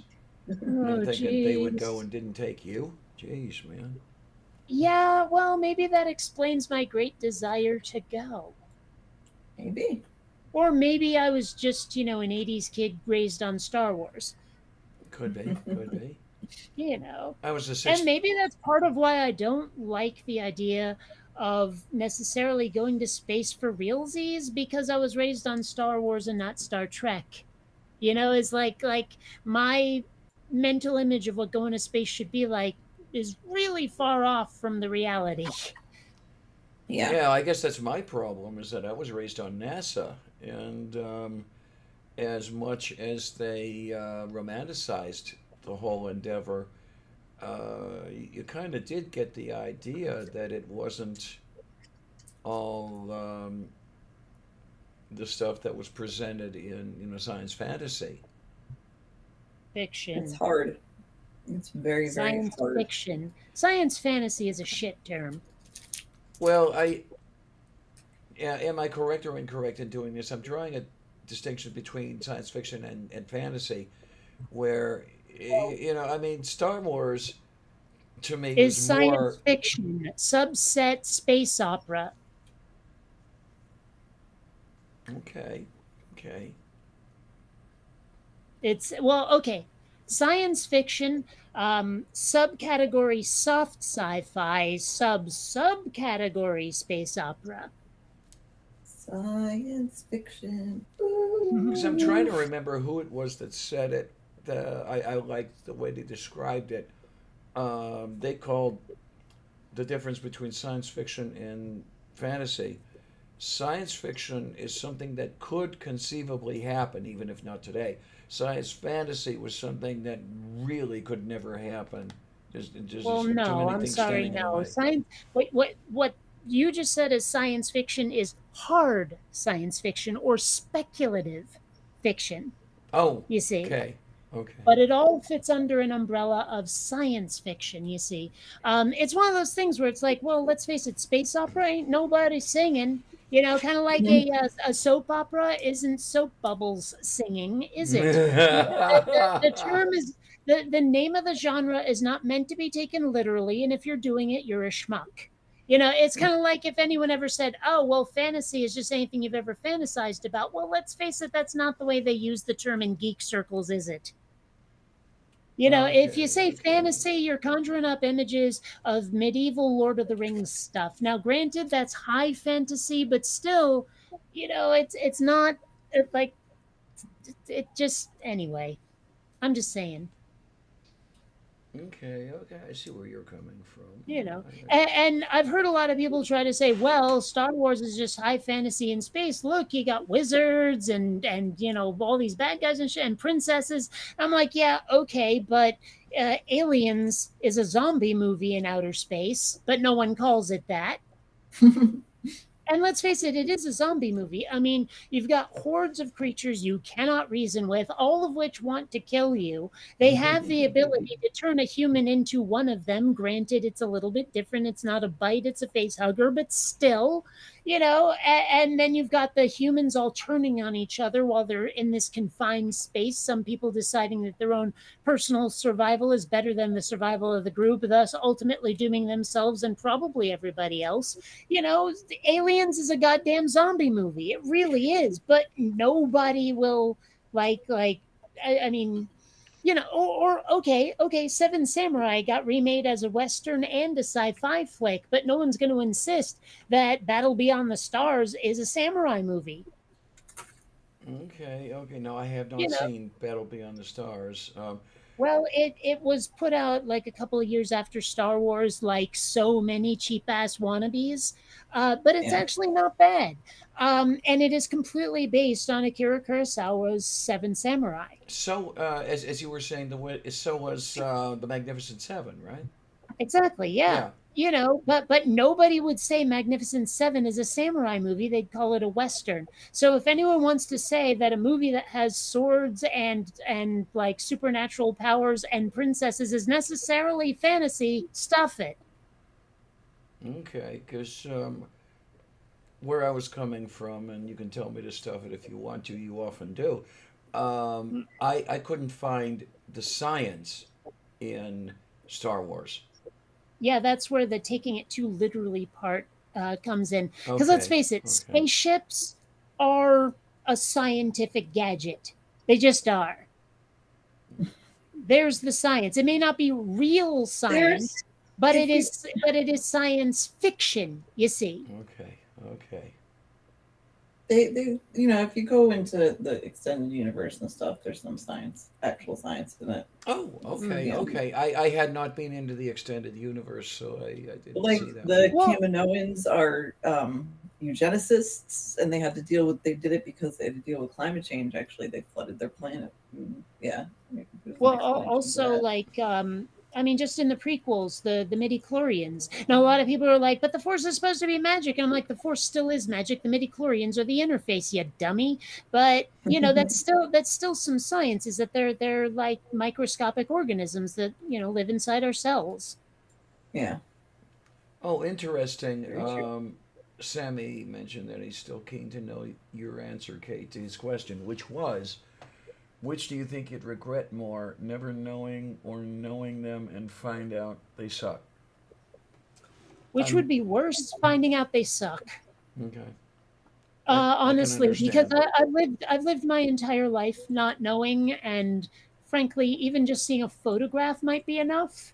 So if I never know, I'll be okay with it. Maybe I'll be a little disappointed, maybe it'll be a regret, but it won't be nearly as big as going and having them go get the fuck away from us, demon spawn. Mm-hmm. That would be Mm-hmm. so much worse than not knowing. It really would. Now, Well, one what thing. if you like asked if you found them and you literally just asked it, I'm not trying to get in your lives. Can I just have a photograph of you? And then that opens the door for them to, if they're good people and want to be a part of your life, to reach out to you. But you don't have to, like, if they aren't and they suck, you don't have to deal with that and worry about it because they just won't. And you got your photograph. So, Yeah. Well, and then of course I'd still have to track them down, which may or may not cost money, and I don't know if I want to invest it. So, Yeah. I mean, seriously, it's just it's something that's been in the back of my mind. Maybe someday I'll do something about it. I don't know. I have seen firsthand I've mentioned it before, a case where tracking down adoptive parents went tits up. Um, my ex had a half sister who found their common mother. And when the half sister showed up, my ex's father was not at all happy. Oh, not at all happy. Hmm. Well, there was a, plot of House that involved someone tracking down her birth parents in China, and they were like, "Get the hell away from us," because there's that whole one-child policy, and they were not wanting to admit they had had a daughter ever, and all of that nonsense. Okay, then. Yeah. Yeah. I will say that it would be interesting. I mean, even if I never knew these people or anything, to know a little bit about my background. I mean, for example, all the shit that's breaking on me, is that genetic? It would just be interesting to know. Or, is it something that I screwed up, throughout my life of excess? And it would just Well, be one kind thing of. Mhm. I Well, one thing I'd like to know quite a bit actually is like, okay, I mean, number one, how unplanned was I? Was I a one night stand? Was I just, oh, we broke up and then I discovered I was pregnant with you, or this, that, or the other? Just like, what is the history of me from like like meeting my birth parents meeting to me being adopted? What happened in that otherwise unknown space in my life? Uh-huh. Yeah. That is something I would really like to know. And I've said it many times before, and you're going to roll your eyes when I say, but I'd really like to know if it is the case I mean, they tell me that the birth mother was a student nurse. And so, was it really the case that, biological dad was an intern and I was conceived in a medical supply closet? That, if that had happened, that would be so cool. I'd love it. I don't know. Grey's Anatomy in here. I've said it before, I'll say it again. It would not shock me in the least to discover that my life has been like the Truman Show or whatever. Angel was just talking about that the other day. He like looks at me and he's like, "How come they've never actually done the Truman Show?" I'm like, Angel, that's super fucked up. What's wrong with you? Well, and also, like, if it turned out that my parents are lying about me being adopted, it wouldn't shock me either. What would be the purpose of that? I don't know, but the thing is, like, I've told the story before about how there were two kids at the adoption agency, and I was sent with my parents because I looked the most like them out of the two of us. And well, maybe that story's bullshit. But I don't see what the purpose of them Well, lying about it would be. Well, So- this is assuming they're necessarily rational and good people. Yeah, I guess that's true. I mean, I hate to say that. Maybe I don't hate to say that. I'm not sure. But regardless, I stand by it. Well, I stand by my parents being fucking monsters. I agree. Yeah. I agree. Oh my. It took me too long to recognize what was happening to me and that the abuse was making me hate myself. I was listening to them and believing it, and it wasn't until I came to the community and found people who said I was valid. I mean, not as bad, but I know exactly what you mean. Mm-hmm. Yeah. Well, it's been 20 years of this, and 5 years of living here, and then the last 6 months has been like they literally fucking tortured me when they did the thing with the electricity. They went. I was in the hospital for a week. I almost fucking died, and they went through my shit and threw a bunch of stuff out. Like, who the fuck does that? Why? Why would you do that? That shit keeps fucking me up. Like, seriously, I keep going back to that, knowing that they literally started the first night that I was in the hospital, because Angel had sent me a picture showing I wasn't conscious, but he texted me a picture of them going through my stuff. So they were in and ready to go as soon as they had the chance to. So that sounds to me like nothing less than malice. Yeah. I mean, I don't even understand how someone can be like that. I mean, not to their own kid. I suppose if it was someone who had wronged them, I could understand it, but their own kid, fuck that. I just don't understand. I can't empathize. They see my mental illness as me being, I don't know, a bad person, me being like lazy and stupid or whatever. My father doesn't even believe in depression. And so I've just been told for a long time I'm nothing, I'm not worth it. And then this was just, I feel like what they did with my stuff was just another way to dehumanize me. Because that's what they do. They make sure I know I'm not worth anything. Wasn't worth electricity for it was 4 fucking months. 4 fucking months they did that to me. How many times my father has fucking choked me? Like, everything. Just make sure she knows that she's not worth anything. She is not a human. That's what they do to me. I don't understand how anyone can be like that to their kid. I don't. It's just so far outside of what I would be willing to accept in my own life. I can't like I have no intention of having kids, but I cannot imagine treating one like that. No, I mean, I know, and her I love Angel with all my heart, and even there will be times that I'll yell at him, and sometimes my pain will get really bad, and I'll be grumpy, and I might snap. But I will immediately feel like shit about it, and I will go to him a half an hour later and apologize and talk it through. Even that I can't stand. What my parents are doing, no, you're right. I don't understand it either. They're just bad people. Yeah. There is a friend of mine that honestly, maybe I'm better off without her in my life. She blocked me recently on Facebook, but I have watched her do these like unhinged, borderline insane rants at her kids, and I was like, this feels like abuse to me, but I can't really speak up. I don't know how to speak up, or if I even should. But like just watching her melt down on her 6 year old was like, Ugh. I yeah, and she kept like demanding answers out of the kid about like various like troubles they were having, and like this 6 year old, she's trying to gather her thoughts and try to answer, and the first syllable would get out of her mouth just as her mom decided to flip out and demand an answer again. Okay, You then. know, and like I understand getting verbal road rage, believe me, but this was a full-on meltdown on a child. Uh-huh. Yep, I've seen that too. It's, some people, just can't.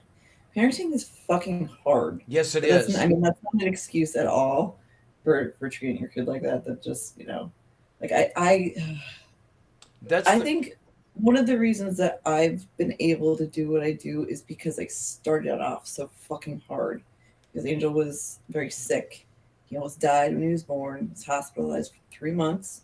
So it was every day driving up to fucking Hartford. Actually, I think it was Middletown first because he was in 2 hospitals. But each hospital was about an hour away from where I lived. Came home with a G tube and breathing meds and other meds that were literally like every 4 hours he had meds. So, and I would actually sit him when he first came home. I would put him in his car seat because he breathes better sitting up, and I would put it right next to my bed. And I didn't sleep for fucking months. All I did was just listen to him breathe. And then, I kicked my ex out, and it was just me and him. And it was so fucking hard at first that everything else after that was like, whatever. Like, a couple months ago when Angel needed those stitches, and it looked like he had a fucking bullet wound in his arm. Oh yeah, Almost yeah. gone. And I laughed about other parents would have freaked out, and I laughed about it. Like, I was like, okay, you're an idiot. Well, let's go get stitches. Like, it just, I feel like everything else since then has been not as difficult. So Yeah, yeah. I think the big problem in my case, I learned to say no. lucky you. I learned to disagree with them, and I think that's really what did it. Hmm. Oh my god. Op I don't know, says my I've been parents are just threatened with a idiots. gun. I've been threatened with a gun for telling someone at Walmart to stop abusing their children. Luckily, my gun was bigger and he had no balls. That's crazy. Yeah, Oh I see that a my. lot in public. Actually, Angela and I were at a Wendy's, like it was like a couple of years ago, and this family comes in and they're all dressed in like matching camos, the creepiest Jesus. thing. And the mother has this fucking ruler sticking out of her back pocket. And I'm like, Oh, what What? the hell is that for? Yeah, that's she was probably for using it. rapping knuckles, isn't it? That was what it was. The youngest two, because there was like I think 4 kids and like the grandparents and the mother and father. The youngest two, I saw her pull it out and hit them a couple times. I was like, what the fuck? Ah, scheiße, scheiße, es ist scheißvoll. See, I had a really good way of making sure Angel was behaved when we were out in public. I embarrassed him. If he Ah, I wrote this in Robert Reed's time the other day because he was talking about growing up and getting beatings and stuff. I was like, no, that's not the way to do it. I would sing if he acted up. Oh. Literally, I had to do it twice, and he never acted up again in public. So Huh. Now, did you sing badly or well? I don't sing great, and I sing show tunes too. So it was like Ah. super annoying. oh, moo. I have to admit, a lot of conflicts with well, kids and their parents in general, I think, is just the kids don't like it when their parents call attention to themselves, when they make spectacles of themselves. Everyone's like, Mom, Dad, get off the dance floor. You're not supposed to dance at prom. You're just chaperones, God damn it. That kind of thing. Yeah. Mhm. Not that I ever went to prom, but you know what I'm talking about. Who the heck is calling me? I don't know, but turn off your microphone. That does fuck. 3. I have to look that up. I mean, it's 8:30 p.m. here, and I can't. I mean, nobody's calling me to give me a kidney because I'm not on that list officially yet. Is that cat in heat again? No, she's just demanding to be petted. Oh, Yeah. okay. Yeah, she wants attention. She's been wanting attention a lot lately. I think she knows I'm not a happy. Columbia has too. Yeah, I think this one knows that I'm not a happy human. She's been spending a lot of time on the thigh. She'll just get up here, and on my right thigh, she'll park herself the way Miranda used to park herself in my lap. So you're saying she's a thigh master? Yes, absolutely. And she'll just demand to be petted, and she'll nuzzle up to me, with the paw to the face. Hey, Oh, human. sure. Yeah. I like that when the claws aren't out. Yeah. Columbia does it with claws out. Ew, not good, not good. Yeah, I'm not a fan. It's the poo-poo-ness. What can I And say? you've heard the story about the claw versus nostril. Yaha. Oh, yeah. Well, I've heard Oh, the she's being claw. all cute lying on top of one of my computers right now. She's like sleeping with one paw draped over the side. It's so cute. Me, me, me, me. Well, my cats don't snore. This was, oh my word. Yesterday, I was lying in bed and I hear, what? Look around. And then a little bit later, from the place I was hearing the comes a cat walking out. She was snoring to the point where I didn't even have to have my ear on her to hear it. Whoa. Oh, you know what? Sander, his purr is still super quiet. I'm a little disappointed. Yeah, I could. Well, could I mean, see that. Columbia isn't exactly like a rock polisher, but her purr is definitely audible. Whereas Xander, on the other hand, is like stealth purr kitty. Okay, then I could just imagine Ninja Per Kitty. Yes, definitely. Yes. Well, if he was going to be a ninja kitty, he'd have to be black instead of orange. Right now, he's traffic cone kitty. Okay, then I like it. Yeah, that works. It works so I'm the solo dog person here. Yeah. I have been had by. No, you don't need dogs. Leia's awesome. Shut up. I've been had by one puppy, and I mean several dozen kitties. But Miji was an amazing puppy. She really was. I have Howie. Okay. I mean, he's a stuffed animal, but I take it you get along better with Howie than you do with living, breathing canines. yes, very much so. Oh, I actually saw, your backpack that you use for the cats. Yeah. I saw one that had a dog in it the other day. Like a tiny dog. Ow! Turn off your mic, damn it. There's an internet meme going around with that backpack, and someone standing on a subway landing with a duck in it.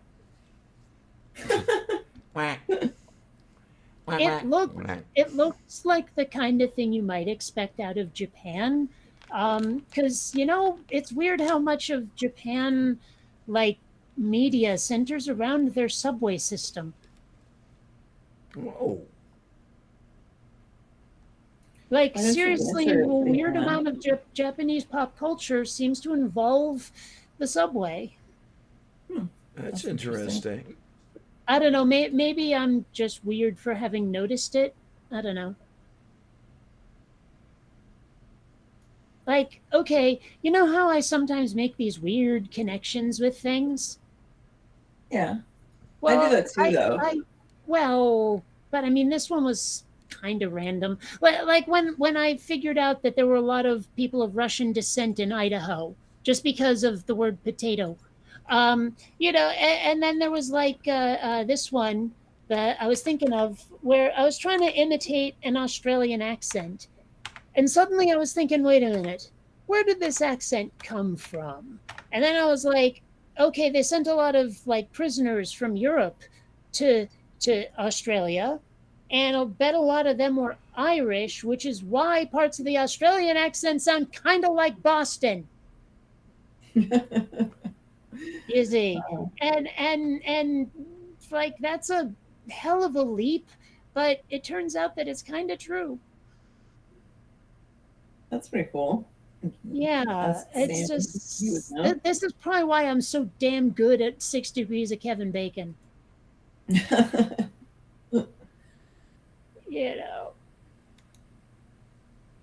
Diana looks completely perplexed, and she can't hear us because she took her headphones off. Mm. Oh, I know who called me. Okay. That I Well, dashed a Dominic gun. was hanging. Who was it? It was the Pittsburgh Free Thought community, and I would say it is most likely that they're trying to remind me to renew my membership. Oh. Uh, Yeah, I was kind of irritated with the Human Rights Committee or Council or whatever the fuck it's called.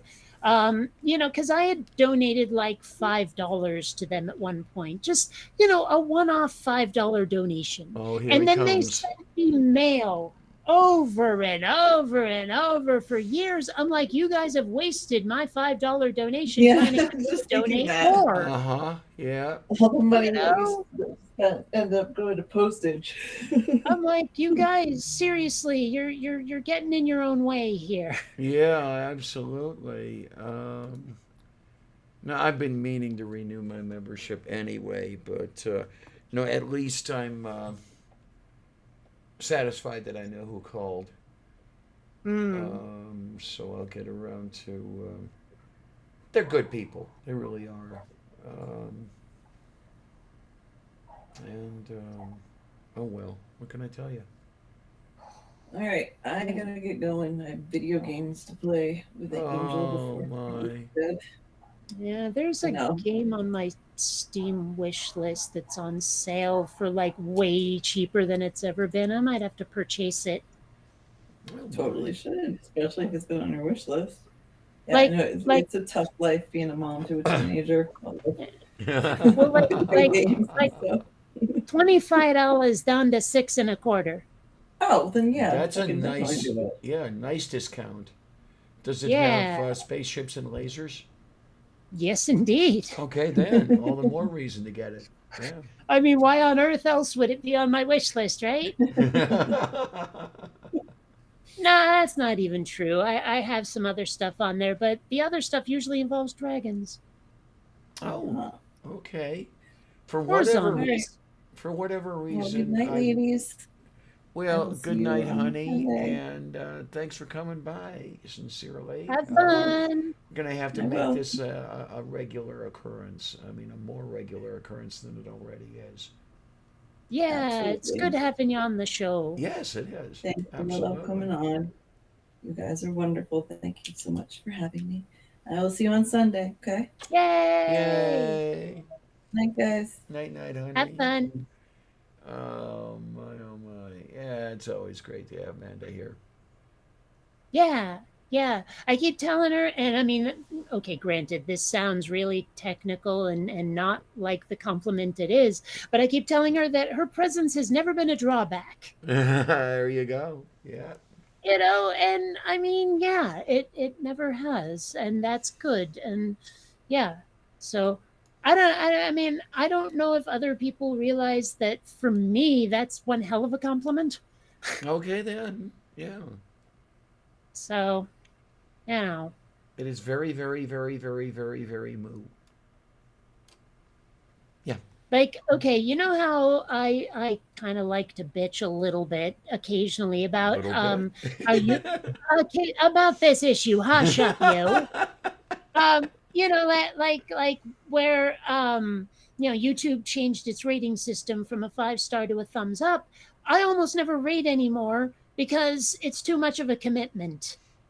Something has to be really bad or really fucking good for me to rate now, where I used to be willing to give a 3 or a 4. Okay, then. Okay. So, you know, Yeah, I barely remember using any of that stuff, but I do remember it. But I don't know. We'll have to execute a hostile takeover and reinstitute the rating system. How's that sound? yeah, sure. Okay, riddle me this if you can, because I really don't know a lot about how companies work. But can a private company that went public ever become private again? Yes, yes. How is that done?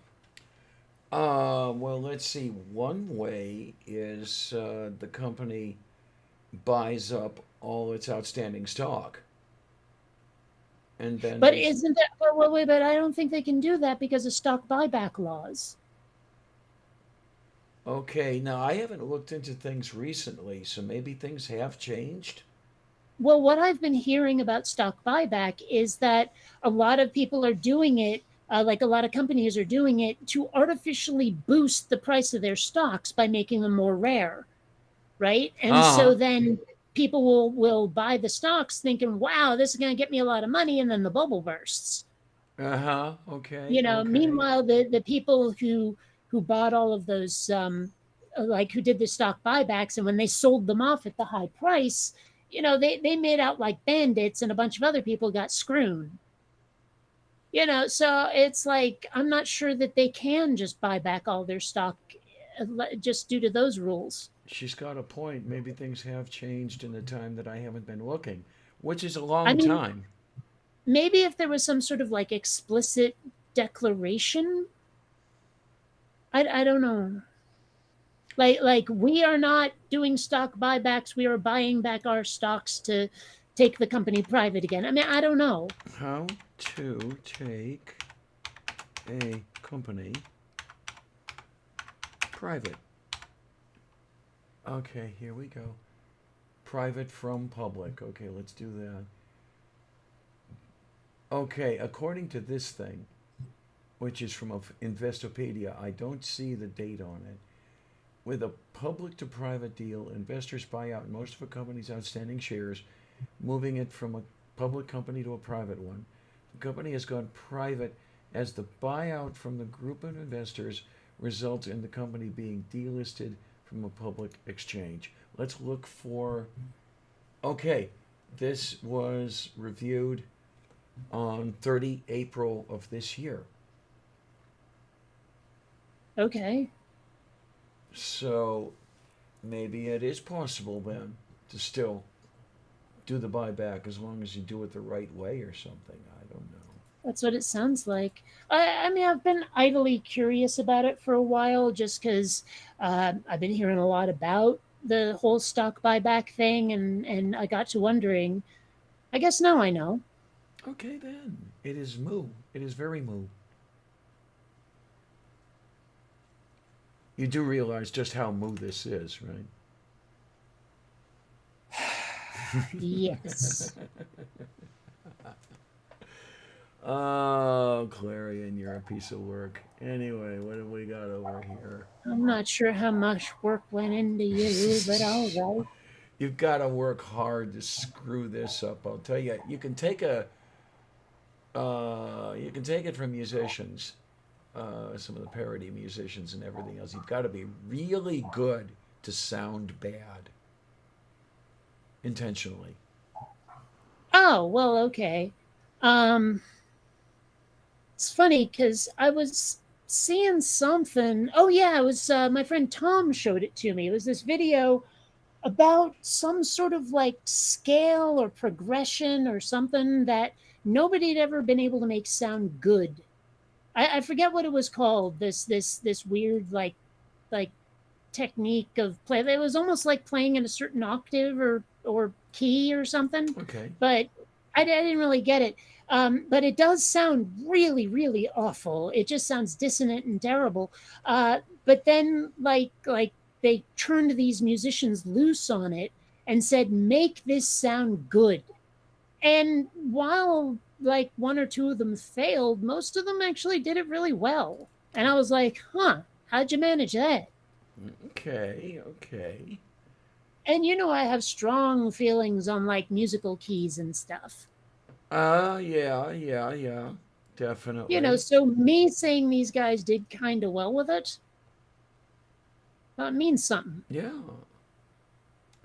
Um, yeah, when I think about people like Spike Jones and everything else like that, that put some of that stuff out that was clearly musical comedy and everything.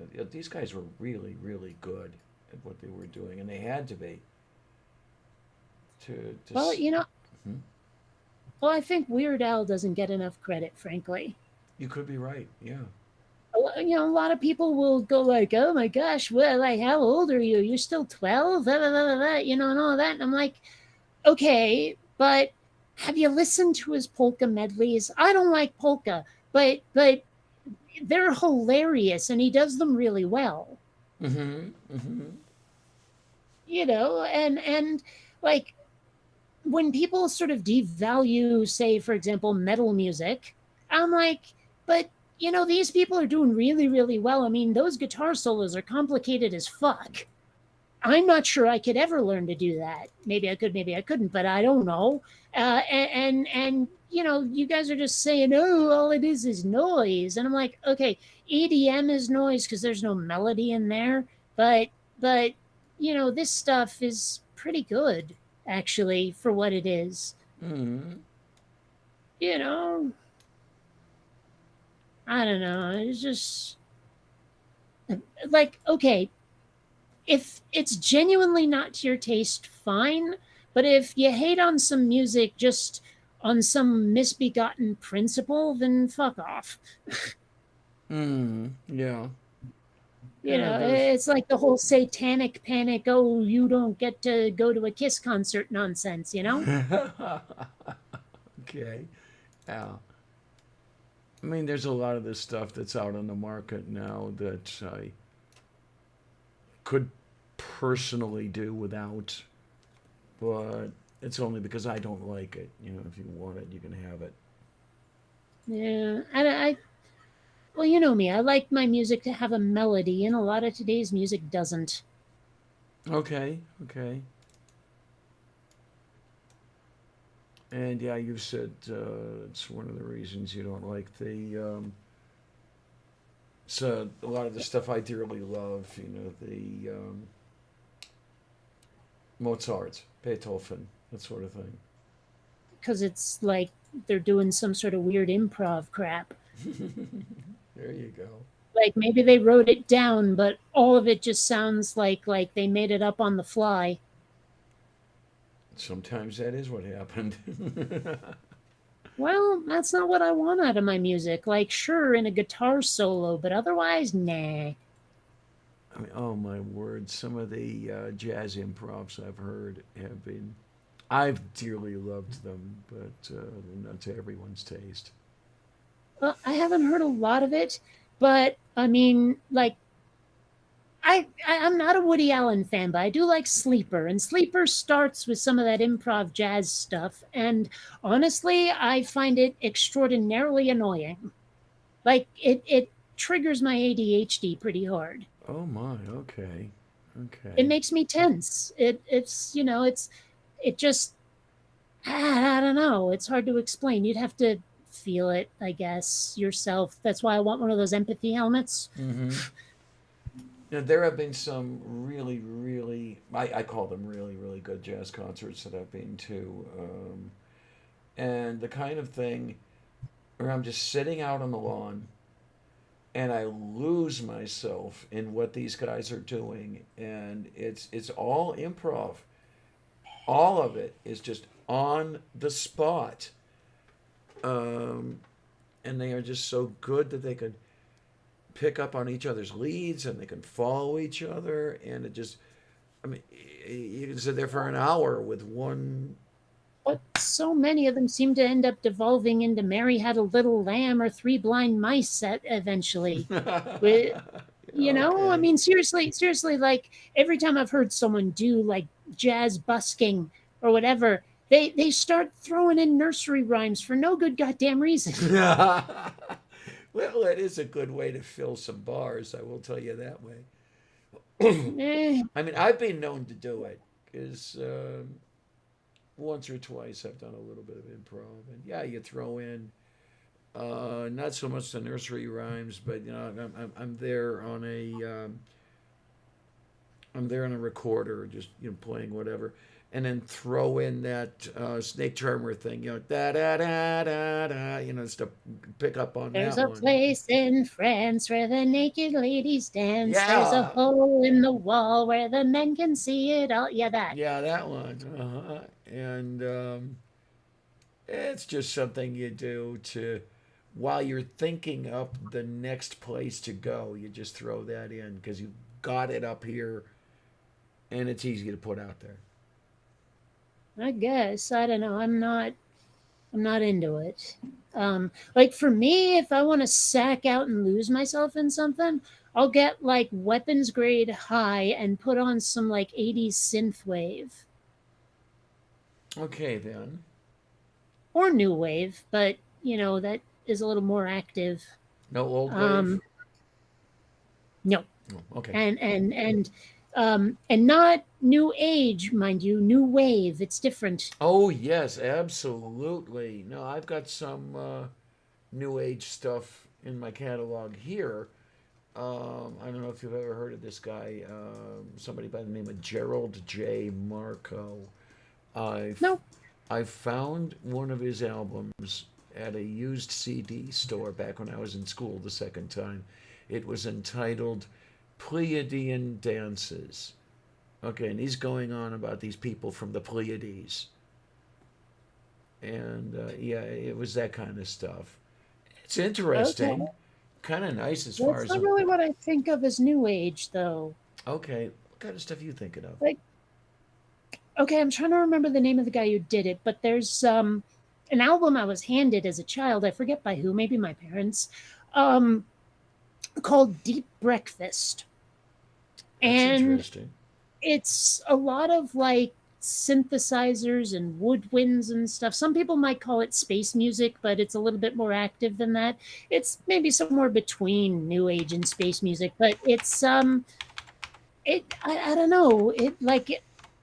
It both creeped me out and made me like weirdly thoughtful and introspective. I don't know. This is interesting. Okay, I've found it on YouTube. Mm-hmm. Ray Lynch, Yes. Deep Breakfast, Yes. 1984. Yes. Uh-huh. I'm gonna have to play it and see how it sounds. It's about 40 minutes long, Well, that's and probably the whole album then. yeah. Yeah. What do we have here? We have Celestial Soda Pop, The O of Mm-hmm. Pleasure, Mm-hmm. Falling in the Garden, Your Mm-hmm. Feeling Shoulders, Rhythm in the Pews, Kathleen's Song, Pastoral, and Tiny Geometries. Sounds like fun. Sometimes I fall asleep to it. Sounds like fun. It's good like for falling asleep. It has almost an Enya-esque quality to it. Oh, I love Enya. Yeah, okay. But I'm one of a those little people. different. Like imagine if instead of someone singing it was synthesizers. Mm-hmm. Oh my, okay, I gotcha. Um, this is interesting. Deep Breakfast is Ray Lynch's third studio album, released on 12 December 1984. Upon its initial release, the artist sold over 72,000 albums out of his small apartment in San Rafael, California. Wow. Okay. All right. It is Sounds interesting to hear about how some businesses or people got their start. I mean, I love to talk about eating at the original Ben and Jerry's. okay then. Yeah, yeah, yeah. That sounds like a casual friend of mine, a lady by the name of Anomaly Bennett. Um, One of these folk independent type artists. Sure. I first discovered her through a trans group because she's trans. Uh, And I haven't seen her in quite a while, but she used to tour around and come to the University of Pittsburgh quite often. That's where I'd hear her and stand around talking well, about stuff. And, my parents made me endure a lot of like hippie folk music when I was little. no, my. So, I mean, I wonder if it's the same kind of thing as what was her name? Numbly Bennett. Yeah, I wonder if it's that same sort of stuff. Um, well, it's not Peter, Paul, and Mary. I will tell you that. It's closer to Bob Dylan, actually. Oh, all But right. but you I can actually, understand what you're I'm not saying. sure. I'm not sure if my parents made me listen to Bob Dylan. Like, I recognize his voice now, but I don't remember if I don't know. I just whatever.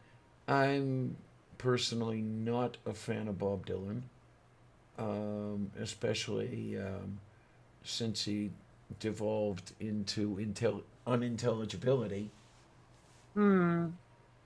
Well, I love Weird Al's parody of him. Well, actually, I guess it's more satire, really. But he did a song called Bob that was nothing but palindromes sung like Bob Dylan. All It's like right. I man am regal, a German am I, like that. Uh huh. Oh man, I have to wonder all the time. Madam, my madam, too hot to hoot. you know, we uh, southern ain't no I don't know, it's something, but yeah, there were a lot of those. Dio Korostu. I like it. But yeah. Yeah, I've got one Bob Dylan album, which I ended up with by mistake. I was a member of one of those record clubs, and I forgot to send the card back when they sent it in. I ended up with this album. Hmm. So, what are you going to do? Yeah, there are a couple of things I own completely by mistake. For example, um, I received a package from Amazon once, and it had a DVD in it, and it was nothing I'd ordered, and nobody had gifted it to me. Wait a minute, I take that back. It wasn't anything I had ordered, but it came with something I had ordered, and like being the good person that I am, like as I called up Amazon. I was like, "You guys want this back?" And they're like, "Nah, you keep it." So I've got this like double pack of movies about witches from the 90s that I never intended to own. Okay, then. That sounds like shitloads of fun. One of these days, I guess I should watch them. One of them is Practical Magic. I think the other one's The Craft. I'm not sure. If it's not The Craft, it's oh, what's that one? It had Bette Midler in it. It was like a remake of something. I think it also had Kathy Najimy and someone else whose brain that Carol Kane, maybe, I don't know. I think it was just The Witches. Oh, I think it was just The Witches. I know the one you're talking about, and I can't remember. I think it's just The Witches.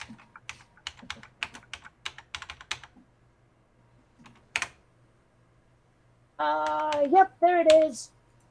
Or is it? No, wait, no, The Witches is a different one. Oh, Hocus Pocus. Yes, that's the one. Yeah, from our dear friends at Disney. Or it might be The Witches of Eastwick. The one that's on the pack, not the one. I'm not sure. I have to find that DVD and figure out what the hell's on it now. Maybe later, though. I can't be arsed to get up. Dayu Maybe when I Korosu. decide to hydrate, because I've been, partaking for a bit, and that tends to dry a person out. Yes, they do. Okay, wait a minute. I can turn off the "You Don't Love Me" anymore because you played that one for me. Yep. I It's tell you, another thing. I mean, that song is actually a pretty decent ballad, and I don't know why people would run it down just because it has Weird Al lyrics. I don't understand what people have against Weird Al. It's brilliant. Absolutely brilliant. But what can I tell you? I guess that's why I'm not a music critic. Hmm. Wow, it's funny. Someone just confirmed something I had posted, I think yesterday or this morning. Have you ever noticed, like, every felinoid race, be they aliens or fantasy monsters or whatever, has a name that starts with K or C? Oh yeah, yeah, I saw you post that, and I hadn't Well, noticed it someone until you found mentioned it. on like Tropedia that, yeah, that's all kinds of a thing, and no one really seems to know why. They figure it's just because it's alliterative of cat. Meow, meow, meow.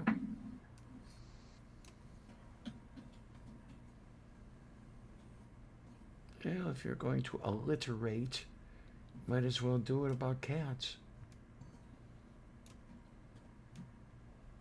Ah, there we go. Right, so, like, someone replied to me on Twitter. They said, "Well, my skepticism ultimately led me to theism. So where does that leave us?" And I'm like, "That leaves us with me as a skeptic and you as the poster boy for Dunning Kruger." I like Oh, it. hey, did you hear that Elvira came out? Wait a minute. What? Elvira, the Mistress of the Dark or Uh huh. whatever. Yeah. She talked about, like, she's had a 17 or 19-year relationship with another woman, and she's only just now telling people about it. Oh wow. Okay. Yeah. Okay. I'm like wondering what took her so long, but I mean, it's not like that's some weird, shocking revelation anymore. Yeah, I mean, I understand her staying undercover less than I do Sally Ride staying undercover. Hmm. Well, I remember once, I forget what the hell talk show I was watching, but the guest was Jim J. Bullock, if you remember him. Yes, I Um, remember. Yes. comedian. He played what the hell, Prince Valium in Spaceballs, right? Yeah, huh? Well, he basically, like, I forget. I think this was like when gay marriage was legalized, or maybe it was like, you know, repealing Don't Ask, Don't Tell. I forget what it was, but there was some big LGBT victory, and he walked out onto that stage in a pink blazer and white pants, and he just like did this sort of like head to the heavens, arms outstretched pose, like freedom kind of thing. And that moment was just etched into my memory, and I don't really know why, but it just was. Because like people had to put up with a lot of shit for a really long time. Mm-hmm. So I don't know.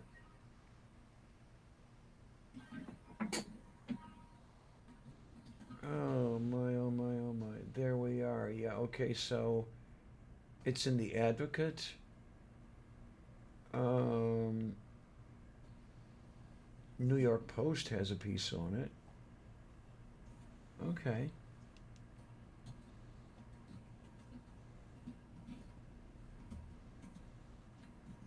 Tayo But korostu. yeah, Hmm?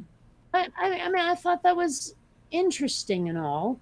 I wasn't sure, like, I don't know. It's weird. Like, I'd say again, I don't feel like it should be newsworthy. It shouldn't be, right? I don't know. I mean, Mind you, I was never a big fan of Elvira, so it's not a big deal. But whatevs. mm, it is Og and Fu. Yep. Okay.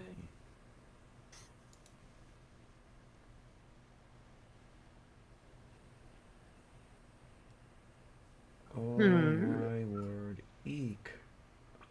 What? Eek, eek, eek. There's What? something on my Twitter feed. It says, "Thoughts on this room? I am going to have to do something about this." Thoughts on this room? What the hell are you talking about? They're asking for opinions upon what this particular room looks like or how people like it. Oh, you're talking about pictures of an actual part of a house. Okay. Sorry, it's Yeah. just that a lot of times, you go into a chat or something and you're going into a chat room. And so I Oh, really, okay then. like you were talking about Twitter. I didn't have the context to know you meant a house.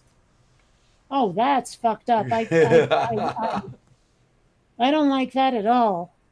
I don't think I could take a. I don't think I could take a piss in that room. No, could not do it.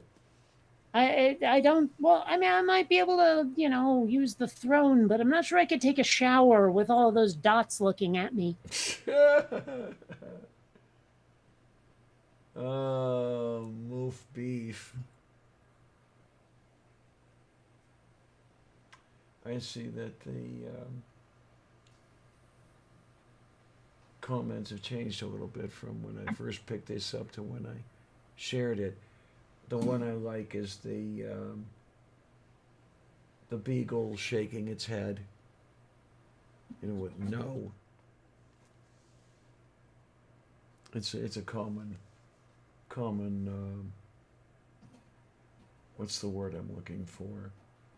I can't think of it. One of those things that they post.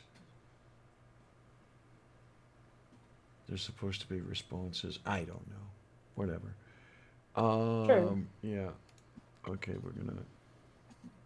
I wonder what it takes to get, to get a hashtag trending. A lot of money, to my understanding. Yeah, this is what I'm told. Because I guess. I mean, because I've been trying to get the weird crap I said today hashtag going, because I say some weird stuff, especially when it's out of context, and I like to share it. And I think it'd be great if other people did that too. Mhm. Yeah, because I know you've said it before. There are so many things that you've put up that you're thinking should be more popular than they turned out to be, and it's likely that someone with more of a name would have got more play out of it. Well, also, though, I'm sure some people cheat. Like, they'll make bots that spread it around for them, Yeah, until it gets to the point where nobody hasn't seen it. Mm-hmm. Yeah, I just saw you post the thing you just said. Yeah. Yeah, I mean, without context, that's pretty funny. Mm-hmm. I don't know. The other thing I can't stand, and an aunt and uncle of mine had this. You remember that flocked wallpaper that was so popular in the 70s? You're gonna have to explain to me what the hell flocked means. It's wallpaper that looks and feels like velvet in some places. I have no idea what you're talking about. Oh my, okay. So thankfully the trend had disappeared by the Well, time. or maybe I wouldn't describe it that way, and I know exactly what you're talking about, but our experiences were like triggered different memories, sensation. I don't know. Oh my. Okay. Let's see what we've got here. I guess that's pretty good. Let's see if we can copy, and then we'll go over here, and we will put that in the thing. And yes, and then we will go to the place. and do the And do the thing. stuff. Yeah, do the stuff in the place with the thing. Yay, sports. All right, there, that sort of thing. Oh, see, that's not what I thought you meant. And okay, like I didn't know that there were these designs on it that look like what they put on the top of a latte these days. Okay, then. Maybe crossed with a little bit of fleur de lis. Yeah, a little bit of that. But I have seen that. Uh, I remember thinking it felt more like sandpaper than velvet. yeah, huh? What on earth is your deal, Columbia? You're fed. What do you want from me? I don't know.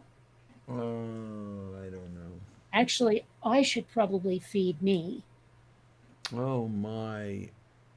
Well, I mean, I don't remember what the hell lunch was, and two, well, I'm just it's after 6. It's a good time for dinner. Yeah, I guess that would be. Yeah, with food and calories and vitamins and minerals and protein, carbohydrates. Yeah, and don't forget the lipids. The lipids are yummy and tasty. Sure, I was just gonna make a stir fry, Oh, that sounds like tastiness. or maybe a bowl of apple jacks. That sounds tasty, actually. Hmm. They're putting more cinnamon in it now. Oh, okay. I don't know. They made a big deal out of it on the box. I don't know why. I think this is about the third time they've done that. So how the hell much cinnamon are they putting in there? Oh my word! You know what I did, and I'm looking Yeah, forward. unfortunately, because I had to clean it up. I'm looking forward to dinner tomorrow because I bought liver. Yummy! Ew, you sick little monkey. I am going to have liver and onions with bacon. Yay! Okay, Everything. the only part of that that sounds good is the bacon. I mean, don't get me wrong, I like onions, but they have to be in something, and it's sure as hell not going to be the liver. Aw. Okay, there's a reason it's not called liver best.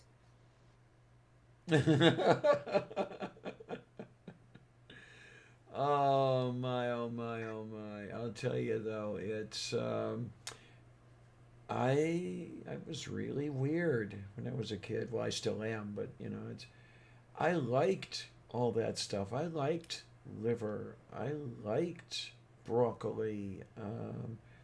I did not like boiled spinach, and I still don't.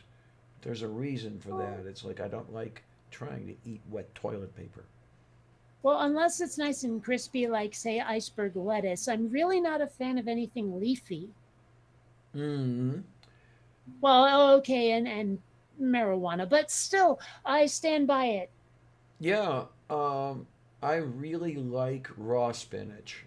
Just throw some leaves Mm. into a bowl and pour some oil and vinegar over it and eat it. And yeah, I love that. Can't get Well, enough I of could it. go the rest of my life and die happy, never again having to eat anything like, ooh, say, spinach or collard greens or dandelion greens. My parents made that once. Anything like that, I can just skip it. You Okay, know, okay. you can have my share. I don't want it. Oh, um, What on earth, Columbia? Oh, do you just want attention? Do you just want lap sits? Is that what you want? That sounds like a yes to me. Come over here, baby. well, Aw. yeah, I guess you could have, or it Or run away. depends on how many tensions you have, right? Whether or not you can give her a tension. No?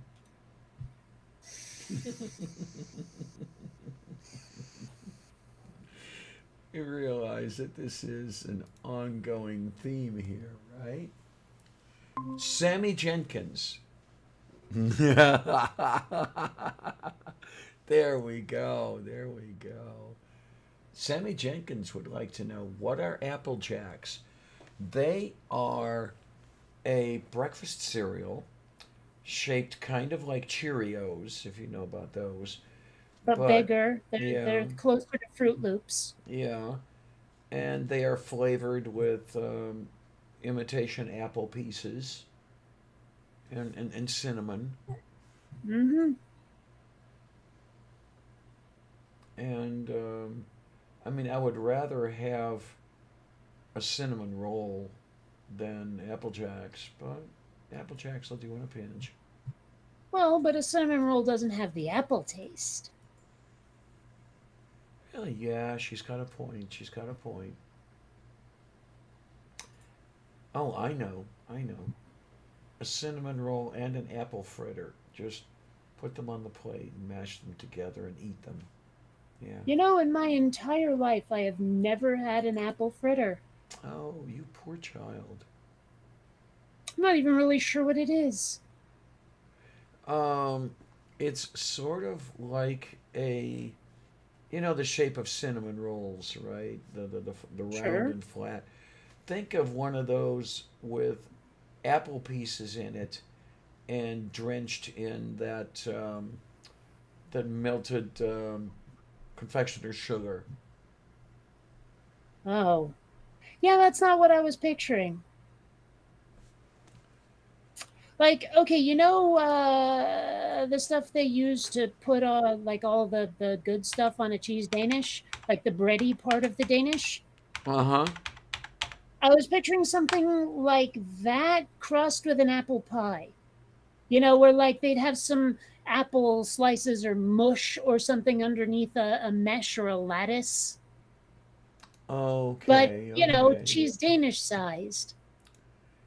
That's what I was picturing. Okay, now we have over here, I find it some picturenesses, and we are going to present a tab. Come on, you. There we are. Got stuff over here. Okay, see, that's what I pictured, and I didn't picture it at all from your description. Okay, Because I okay. was picturing something that was like, spirally, like a roll, like a Okay, cinnamon roll. okay. Yeah, and I did. And there's nothing spirally there. Yeah, I did get that one kind of wrong. Yeah, it's just sort of like a shit ball thrown down in a sheet and baked. I guess. I don't know. It's reminding me of something else, but for some reason I can't think of what. Oh my, this is. Wait a minute. Flour, sugar, baking powder, salt, cinnamon. I don't see anything about apples. Come on, guys, you need some apples in an apple fritter.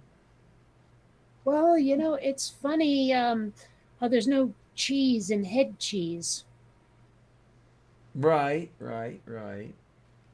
You know, I'm just saying. Here we go. Flour, sugar, baking powder, salt, cinnamon, milk, eggs, applesauce. That's cheating. How is Two, that cheating? well, you really want apple pieces, but they do have two large Granny Smith or Honey Crisp apples, peeled, cored, and diced. Okay, that's better. That's much better. Hmm. I was always irritated with people like you're a small child and they're handing you apple slices, but instead of like cutting it in a way where you don't get the seeds and those little popcorn kernel casings they come in, Oh, they don't yeah. bother to cut that part out. I was Right. like, you just turned lunch into work. Thank you. Mind you, I was 6, so but Okay. still, it was always something that bothered me if they didn't do it. Oh my. But yeah, now I want apple fritters. Damn it. And I'm Hmm. not leaving the house to go and get them. But Let's there's see. If I don't make a stir fry, what do I do? I mean, I think I have some like marinara that is on the verge of going bad, so I should probably use that up. marijuana sauce. Yay. Yeah. No Also, marijuana I just still? had to say it in that silly accent, didn't I? Yes, you did. I don't know. I like that accent. Yeah, it's got a certain appeal.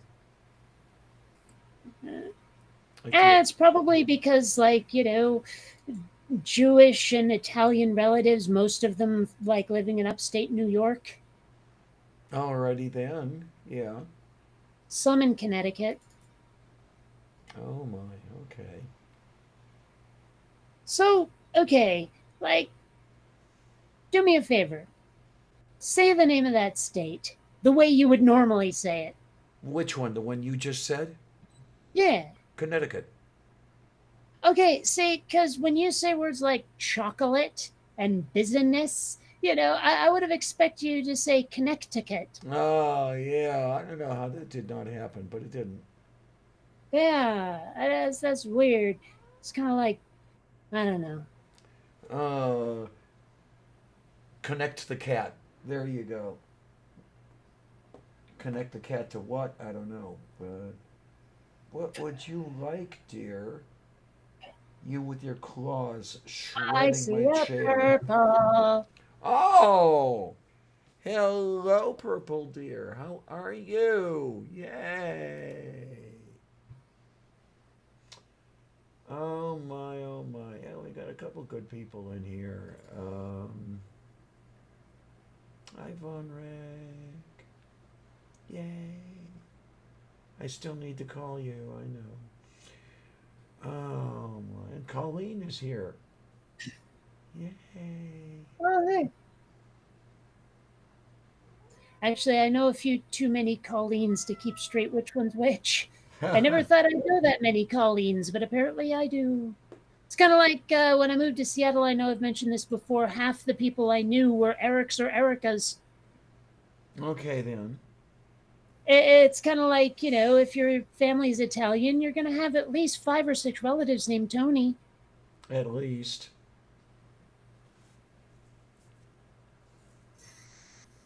Oh. So, just saying. Purple wonders. Why do they call it upstate New York when everything is just west of the big city, not really north? I lived there for 6 years and no one ever had an answer to that. Hmm. Well, I'd really like to know why they called it South Burlington when it's really more like Southeast Burlington. Okay, okay. And also, I want to know why those two cities haven't just eaten each other and become one big metroplex, because frankly, the border between one and the other is just totally unclear. Maybe going over a highway overpass is the border, but otherwise, you'd have no idea. Oh, geez, around here, here in And don't get me started on West Virginia. no, but here in Southwest Pennsylvania, especially Pittsburgh area, you've got all these tiny little boroughs that really should consolidate, and share public services and things like that. But they absolutely refuse to because they all want their little fiefdoms. Hmm. So here's a weird little question. Are borough and burg synonyms? And pretty much, yeah. Well, I mean, because it actually took me an embarrassingly long amount of time to, connect count and county. Ah, yeah, yeah, yeah. Because I mean, like, I'd grown up around like Chittenden County, Franklin County, and those didn't have counts, did they? Right. So it's like somehow the connection just didn't get made until I started playing D&D or something. Hmm. So yeah. Oh, Purple has a very interesting observation. He says, I've But said in our community, if you don't know someone's name, if they are male, say Dave. If they are female, say Jen. And at least 1 in 3, you'll be right. She's got a point. fair enough, yeah. Yeah. It's kind of like how every office has like a Bob, Bill, and a Ted. This one. Yep. It is the Argen de Fou. Yes. Any much. but no Phil. Well, Phil's at the back. No one notices him. Yeah. They're always telling poor Phil to shut up. They just don't like Phil. I don't know why. Phil never did anything horrible. They're mean bullies who can't listen to anyone else's ideas except theirs. The Prozhnie, yes. Rat bastards, the whole lot of them. They is the Ogden. May they drown in the filth of their own fornication. So, ow, ow, ow. Sorry, that came from, I believe, Blackadder. Okay, then. And I also misquoted it. It's not drown, it's rot in the filth. Doof, moof. Okay. I've Doof done moof. made a whoopsie, I did. I don't know. You ogged that foo. Yes, you did. You do know all about ogging the foo, right? No. Okay, I don't either. It's just. My parents never had the talk with me. I don't know. I mean, it sounds like it would be something that would need a talk. Okay, then. Okay. Okay, so when a man loves a woman, she will og his foo. Yes. You know, it's I don't know. Oh my. Okay, so Purple says Minneapolis, St. Paul would be one city. You can only tell because the Mississippi River is the divider. Yeah, okay. Yeah. I don't know, like, I don't really want to spend too terribly much time in the South, but I also want to spend more than I have. Just to see it. I mean, like, you know, I've seen New Orleans and 2 cities in Texas and, you know, the touristy bits of Florida, and that's like it. Okay. I don't know. I could do without being in Texas again, but then again, I mean, I wouldn't mind saying hi to Aaron, but I could still do Yeah, I without mean- being. Oh, wait a minute. Well, okay. I don't know if Texas counts as the South or the Southwest. But I have also been to Arizona and Nevada. Okay, now I And New Mexico. okay, I have not been to Nevada. Arizona, New Mexico, yes. I want an official ruling. Is it Nevada or Nevada? Well, I've okay. never heard like I hear people. I've gotten conflicting info on which one's the right one from so many people. I don't know who to fucking trust. Well, there is absolutely one. There is one way that you can absolutely be sure to know. Go which there, say it is. in a bar, and get beat up. No, you listen to me, No, and it's no, not. you've never pronounced anything correctly in your entire life. That's how you know. When you hear me say Nevada, you know that it's Nevada. Yeah, well, you know, I have tried and tried and tried to get my dad to stop saying Oregon. Ay, caramba. Okay. Because seriously, it's Oregon, according to the people who live there.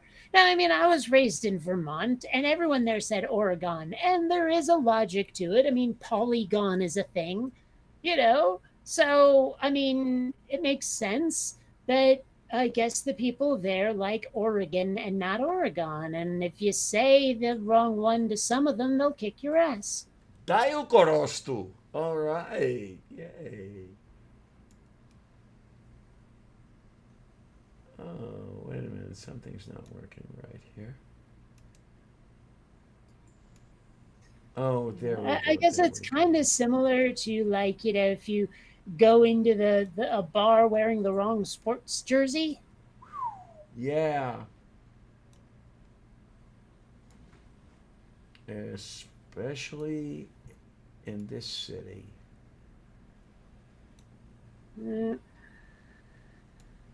I mean, people have been killed for making disparaging comments about the Stillers. Uh-huh. I don't know. I like, okay, I don't know how much to trust the comedy I've watched with regard to Canada, but I mean, is everybody into hockey? Or are there people who are like, it's just not my thing? I think there are about 3 people who are not hockey fanatics. Yeah. Well, I mean, because like there was an episode of How I Met Your Mother where Robin went back to Canada briefly because she's from there, and like got mistaken for an American because like someone asked her, "Oh, what'd you think of the game last night?" And she says, "Oh, I didn't watch it." And they're like, "Oh, I wouldn't expect you to. You're American." And she's like, "No, I'm not." And the cashier's like, "American money. You didn't watch the game." You know, and yeah, and I'm just wondering how close to reality that is and how much of it's pure ass comedy. I think there's, like all comedy, I think there's a grain of truth to it. Um, hockey's very, very, very popular in Canada. Yeah. But I mean, surely there must be some people who are like, I don't like sports at all. I prefer the sci-fi and the D&D and all of that stuff. I'm a nerd. Fuck off. That kind of I wonder, don't those Canadians exist? And what Purple has to say, there's a point. It's about as many as there are people in the U.S. who don't care about football. And yeah, I mean, What? Purple says about as many, No, no, no, not what. I was about to say something, and because I thought you were done. oh, Balukonene. Um, no, But I mean, just it's kind of like making the assumption that all Asians know karate. there you go. Yeah, I mean, here, I think I've run into about 4 people who don't give a damn about football, Mm. which that's an amazing number considering this is Pittsburgh. And Well, considering that this is San Diego, I have seen a startling number of Seahawks and what the fuck are they called? Huskies jerseys here.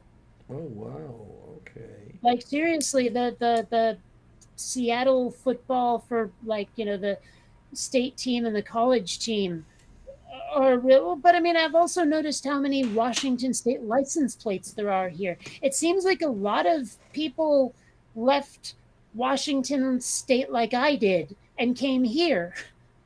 Okay, okay. But yeah, so like I see very few. I mean, I guess it'd be like 50-50 out of state jerseys and not Padres. I mean, yeah, but what's the football team here? I can't remember. Oh, is it the Chargers? I don't know. But regardless, my point is that most of the sports jerseys, or about half of them, seem to be from elsewhere. Yeah, I mean, I've been told to go home, showing up in a supermarket with my brown sweatshirt, Hmm. because I would wear it just to piss people off. Wait a minute. Hold on. Rewind for a sec. Mm-hmm. Brown or Browns? Browns, Okay. the football team. Because I know, well, because the university, I'm sure, has a football team as well. And Oh yeah, yeah. But yeah, not so much anymore. But there was a time when the rivalry between the Cleveland Browns and the Pittsburgh Steelers was so great that people ended up killed over it. A lot of that goes on. it's fine. I wonder how they'd react to someone like me who only watches the Super Bowl and chooses who's going to win based on the prettiest helmets. It's like they're going, how come you ain't rooting for our Stillers? I'd be like, well, their helmets aren't nearly as cool as those guys. Yeah, there you go. I, There you I, I go. wonder if they could process that. Oh, it's just totally amazing. I mean, you go out in April, and you've got these people with their Stillers jerseys and everything else like that. It's like football season is over, man. I mean, even I know to put my Cubs T-shirt away in December. Okay. And my Nationals T-shirt, and Yeah. I don't know why the Cubs T-shirt would be a problem, but okay. Well, in other words, I put my baseball stuff away in the middle of December. Oh, well, that's different. I thought you were hiding it away because of which team it was, because that's what you were Uh, talking about before. no, as far as baseball goes, there are no intense rivalries involving the Pirates. Pirates really haven't been good enough for anybody to care. Hmm. Um,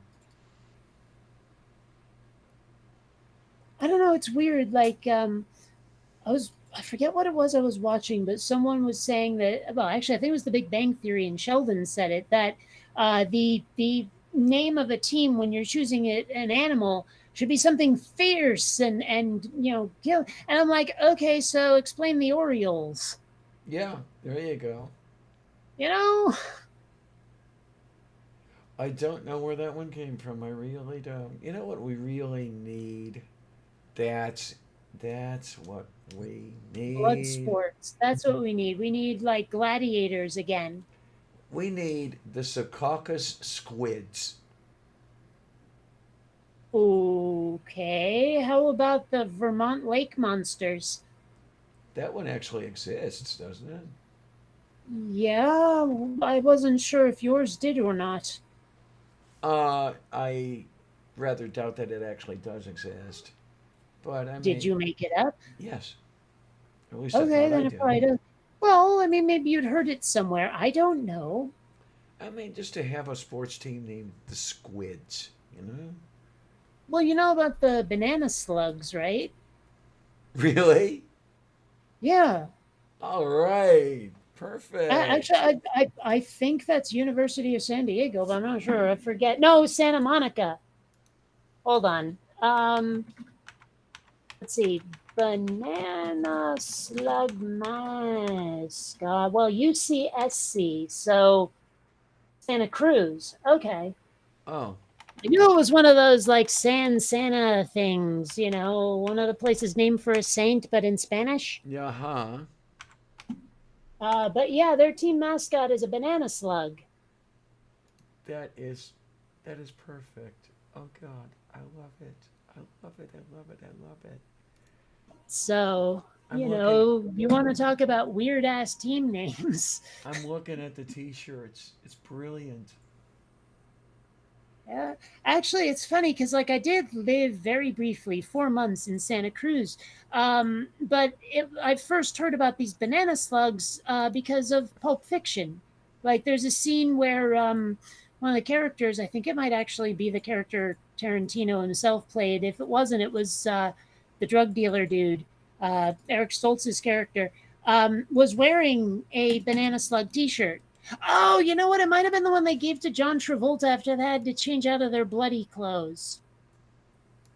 Alrighty then. You have got to be talking about.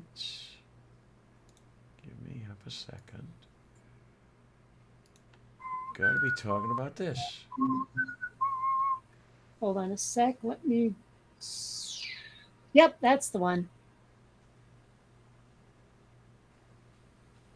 You can buy one for $50.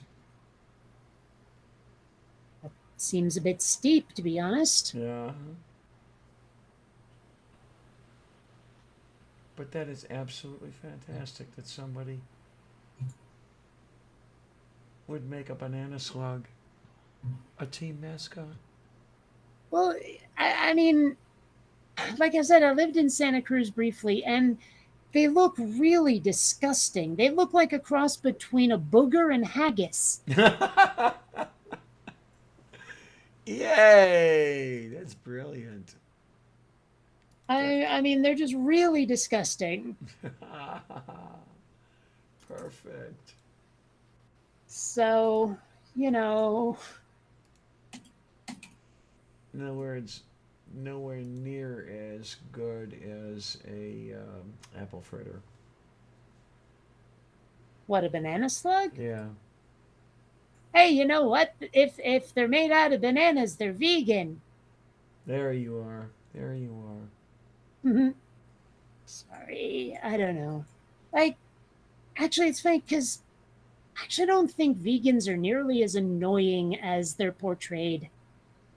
Like, maybe you encounter someone who's really self-righteous about it online, but that's about it. I was just about You to know. mention him. Well, no, no, no, no, no, no, no, because that guy's making comedy. No, I'm talking Not that about like. guy, no. Oh, then I don't know who you're talking about. Oh, him, the Him. British fellow. Alex O'Connor. Okay, yeah. Um, yeah, but I mean, like, I wasn't even thinking of him. Honestly, I was thinking about some of the people I've argued with on Facebook. But, like, I don't know. I mean, most of the in person conversations I've had with vegans have gone fairly well. Okay, okay. I, So, I mean, I don't think they necessarily deserve all of the scorn they get. On the other hand, there are some who have definitely earned it. You know. yeah. I mean, all I can say, and I know you've said it as well, is that so many of them look malnourished. Yeah, there is that. I mean, I think you have to eat like so much vegan food to get all the energy you need, to get all the nutrients you need. Like some scary amount. Yeah, and I take it that it's rather easy to have a protein deficiency. Well, I guess. I don't know. It Because, seems like I mean, I guess you can get protein like a lot of it from like nuts. yeah, What if you're allergic? uh huh, What if you have a nut allergy? yeah. And I know that if you combine appropriate vegetation, you can get all the amino acids you need to assemble the proteins. Because I mean, when you eat animal flesh, you disassemble the proteins and you reassemble them. Um, but it takes some work, and you've got to know what you're doing. Yeah. Well, and my dad was a vegetarian for a really long time, and he was scary thin for a really long time, to the point where his doctors actually said to him, "Look, you need to start eating meat. Like you just fucking have to. You're that malnourished." And he did, and he's been eating meat ever since. Okay, then. So yeah. I was a vegetarian for quite a while. Preferentially, I liked the vegetarian diet. Um, but as I say, it was work. Well, I've been a vegetarian for many years, Oh, yeah. decades. Tayo korostu. Mm-hmm. Hmm. Yeah, I don't know. I don't think I could do just vegetables for a very long time. Like, like long term, I think I'd have to have some meat, even if it was just chicken, which is I guess probably the best meat there is for you of the meats that Americans usually eat. Like I might almost say fish, but there's always that possibility of mercury. Yeah. Um, I know in the handbooks here in Pennsylvania, when you're getting the fishing license and everything else, they specify the limits of how much they want you to eat. And it's only like one fish per month or something like that. When you're out there in the rivers catching the fish. And Hmm. I don't know. It's so disappointing to me, and I have to think about it. It doesn't matter much to me. I mean, hell, when I was a kid, I ate all kinds of fish out of Lake Erie, and look at me. I know. Like I lived on a lake, and there were definitely people fishing, but I only did it like once or twice. I didn't see the appeal. It was a little too slow paced for my tastes. Okay. I rather You know. liked I rather liked that slow pace. I mean, when my uncle and I would sit in the boat and out on the lake drinking beer and smoking cigars and Well, fishing, but I it was was too fun. young for that. I was way too young for the like getting drunk while fishing thing. I wasn't even like 12 yet. Well, I mean, I was 14 at the time, so, you know. Oh, okay, fine, but here we go. This is what I was looking for. Copy.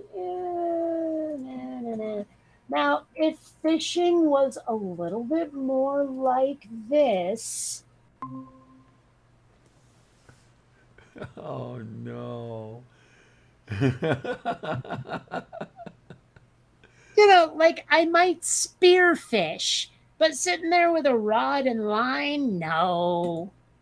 Oh my, I don't even know if spearfishing is legal in any jurisdictions anymore. Well, so you go to the tropics. I don't know. Is spear fishing is spearfishing illegal? Let's see what they have to say. Just like any other sport, spearfishing has its share of controversy from time to time. Spearfishing with scuba gear is illegal in many European and Caribbean nations, but not in the United States. Well, that figures. Ah. There is research. Well, I mean, what are the like possible drawbacks or dangers of spearfishing? Just people getting hit with spears? I guess it's the impact on marine life. Well, it impacts marine life, and then they take the marine life out and take the spear out with them. There you go. So, the impact is important, otherwise, the arrow can't get through. There you go. I mean, how would there be so much more impact than, say, fishing with a fishing pole? Well, when you're spearfishing with scuba gear, you can chase the damn fish. So, I mean, I'm just not seeing why that's still such a deal breaker. Well, let's see. Numerous reasons given for why spearfishing in this manner is illegal. Any fisherman will tell you that the thrill of the hunt is one of the biggest reasons why they fish. Wearing life support equipment, a hunter can stay down much longer, giving them an unfair advantage against unwitting prey. It also gives them an ethical diver more time to collect well beyond what legal limit may be. Another reason cited is because it allows a diver to target the biggest and best of a specific species, which could result in a decline in species population. Oftentimes, the Oh, biggest. come on. Their whole argument is it's not sportsmanlike. Yeah, it seems to be. Ugh. Oh, there is research that shows spearfishing while using scuba gear has a negative effect on coral reefs. Interesting. Huh. Restricting spearfishing regulations to disallow scuba gear can help the recovery of coral bleaching events. So there was something, and I didn't get a chance to look up whether or not it's true, that I saw on Facebook that sounded a little fishy, but it's also the kind of thing that's weird enough to maybe be real. Like apparently there are these volcanic snails with shells made out of iron. Oh, Like they live in temperatures up to 750 degrees. okay then. So, I mean, that sounds a little iffy, but there are so many species out there that live in these weird conditions that it could be true. I tell you, we're finding living creatures in less and less hospitable, as we would think of it, locations. It's amazing where life can hold on. Well, I was thinking about like the larger story for Quinn Redshift, the one I want to do after the animation is done. Diabolista? And I was thinking about what it would be like to be, if not exactly scientifically accurate, at least paying some lip service to the actual like composition of Pluto. right? Because apparently it has some rather frigid seas underneath the surface. Yeah, And I yeah, was thinking, what would a species be like that evolved there? yeah. That You would know, be. because at some point, and I hate to say it, sounds kind of like a ripoff of Hitchhiker's Guide. At some point, they get through the surface and see the universe. And in Hitchhiker's Guide, they went, "Oh, this won't do. It's got to go." Whereas, like these guys would be like, "Ooh, the universe is so much bigger than we ever thought." Mm-hmm. You know, I'm not sure what a species that evolved in like wet darkness like that would be like. I mean, I'm guessing that the processes of life in such creatures would progress very, very slowly, simply because of rates of reaction. They might be Hmm. extremely long lived. Well, but I'm thinking like though morphologically. Ah, okay. Hmm. You know, I mean, because what keeps coming to mind is something vaguely tadpole-y, and I don't know if that's, eh, you know, or like squids, you know, that kind of thing. But I'm trying to avoid the like some of the typical sci-fi tropes. So I'd like to have as few alien species with tentacles as possible. And I'm just saying, it's been done. Yeah, huh? I wish I could bring back antennae without it being goofy. Okay, okay. Well, because you know the like the stereotypical little green man from Mars always had antennae, Mm-hmm. and that's something that seems to have fallen out of favor in science fiction, and I'd love to bring it back, but I'm not sure I could do it in a way that could be taken seriously. The last instance I remember, actually, I'd forgotten about this. There was a character, I think it was in the second Guardians of the Galaxy movie, might have been the first one, I don't know, who had some sort of antenna like appendagey things, but I don't know, it's really infrequent. And when they do it, it looks just so silly. Like the Andorians in Star Trek are just goofy as hell. Okay, then. You know, so I mean, I don't know. I don't know how to bring back antennae and have it work. And it is such a crutch, like I'd say almost lazy design to make aliens look either like, you know, sea life or lizards, you know, Okay. or something. It's just such an easy, you know, or insects for that matter. Um, because I mean, granted, those look alien enough to us here on Earth, you know, and so it's a really easy way to sort of say here is a non-human. Mm. I don't know. I'm trying to avoid things like that.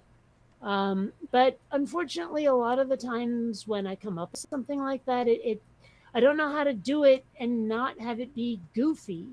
Like, you know, whenever people find a really advanced alien species, and they always seem to be like these weird, you know, ethereal mystics kind of people, you know, and they can barely even understand us because they don't take notice of us and all of this sort of thing, and it's like I would love to believe that if you had some sort of ascendant race that had I don't know, turned themselves into pure energy, another trope I'm trying to avoid, that they would still be people, that they would still be just folks on occasion, you know, that they wouldn't be quite that incomprehensible, that they might be like, look, Earthling, talking to you is a little bit like talking to a toddler, but you know, we can still relate to each other on an intellectual level regardless, even if I am giving you the Cliff's Notes version. Okay, You okay. know, like what did you expect? That there would be some heavenly choir and we'd speak in a spooky voice that sounded like riddles? You know, I mean, we're not all Vorlons. Hmm. Come to think of it, actually, though, Trek did break that trope at one point. That's basically Q. Oh, okay. Hmm. Hadn't thought of it that way until now, but yeah. Hmm.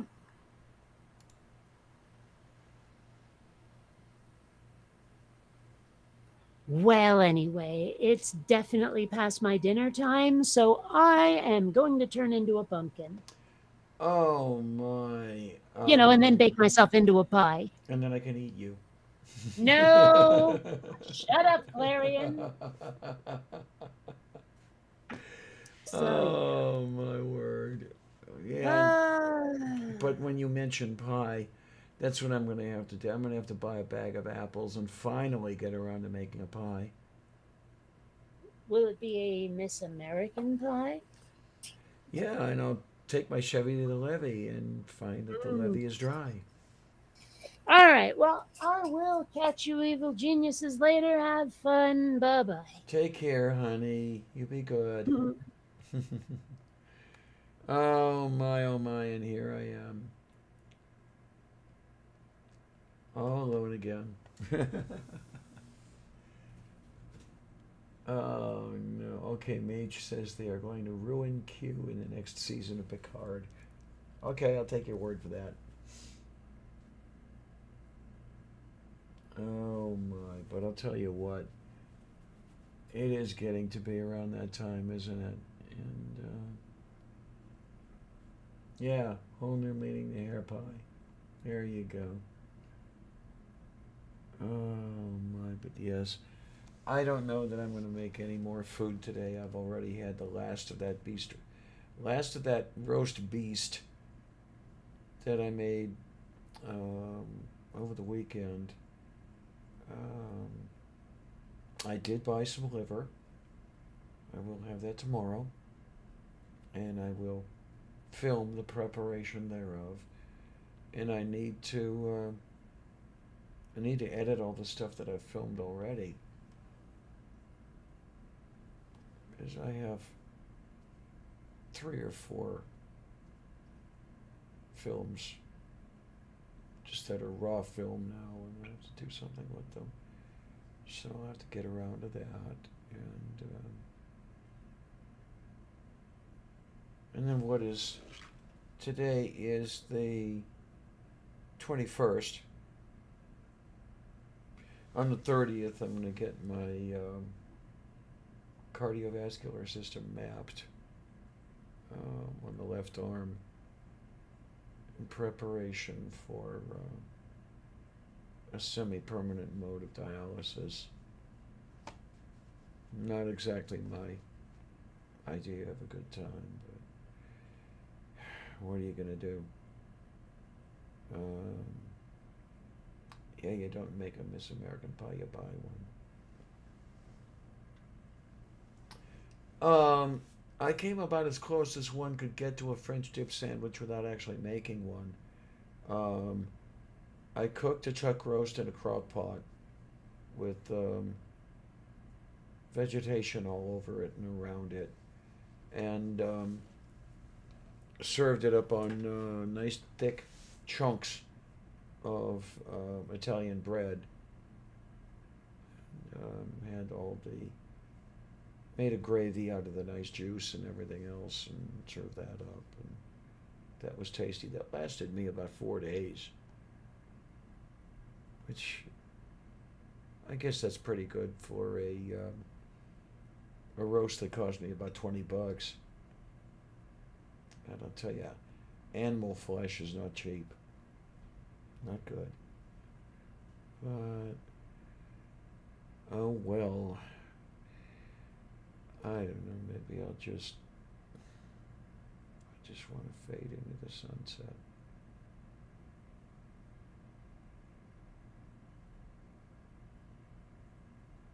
I'd like to be done with all of it. Oh well.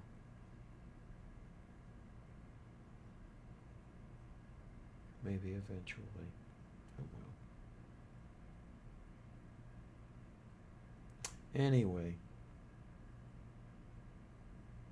maybe I'll let you guys take care of things in your respective venues. Because we've been at this for 3 hours. Don't want to overstay my welcome and don't want to bore you guys when I can't think of stuff to talk about.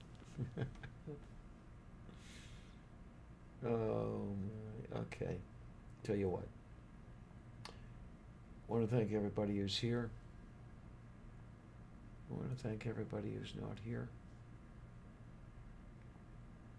You guys are amazing. Even those of you that make pizza. Amazing stuff. I'm really happy that you keep coming by. Keeps me going. As long as you keep coming back and I'm alive to do it, I'll keep doing it.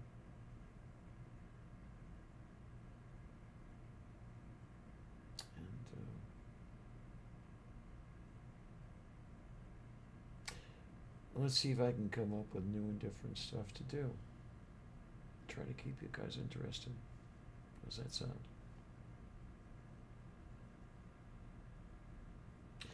And okay then. Thank you guys again so much. You're amazing. I really do appreciate you guys. Thank you. And what I'll say then is, thanks a lot, troops. See you on the other side.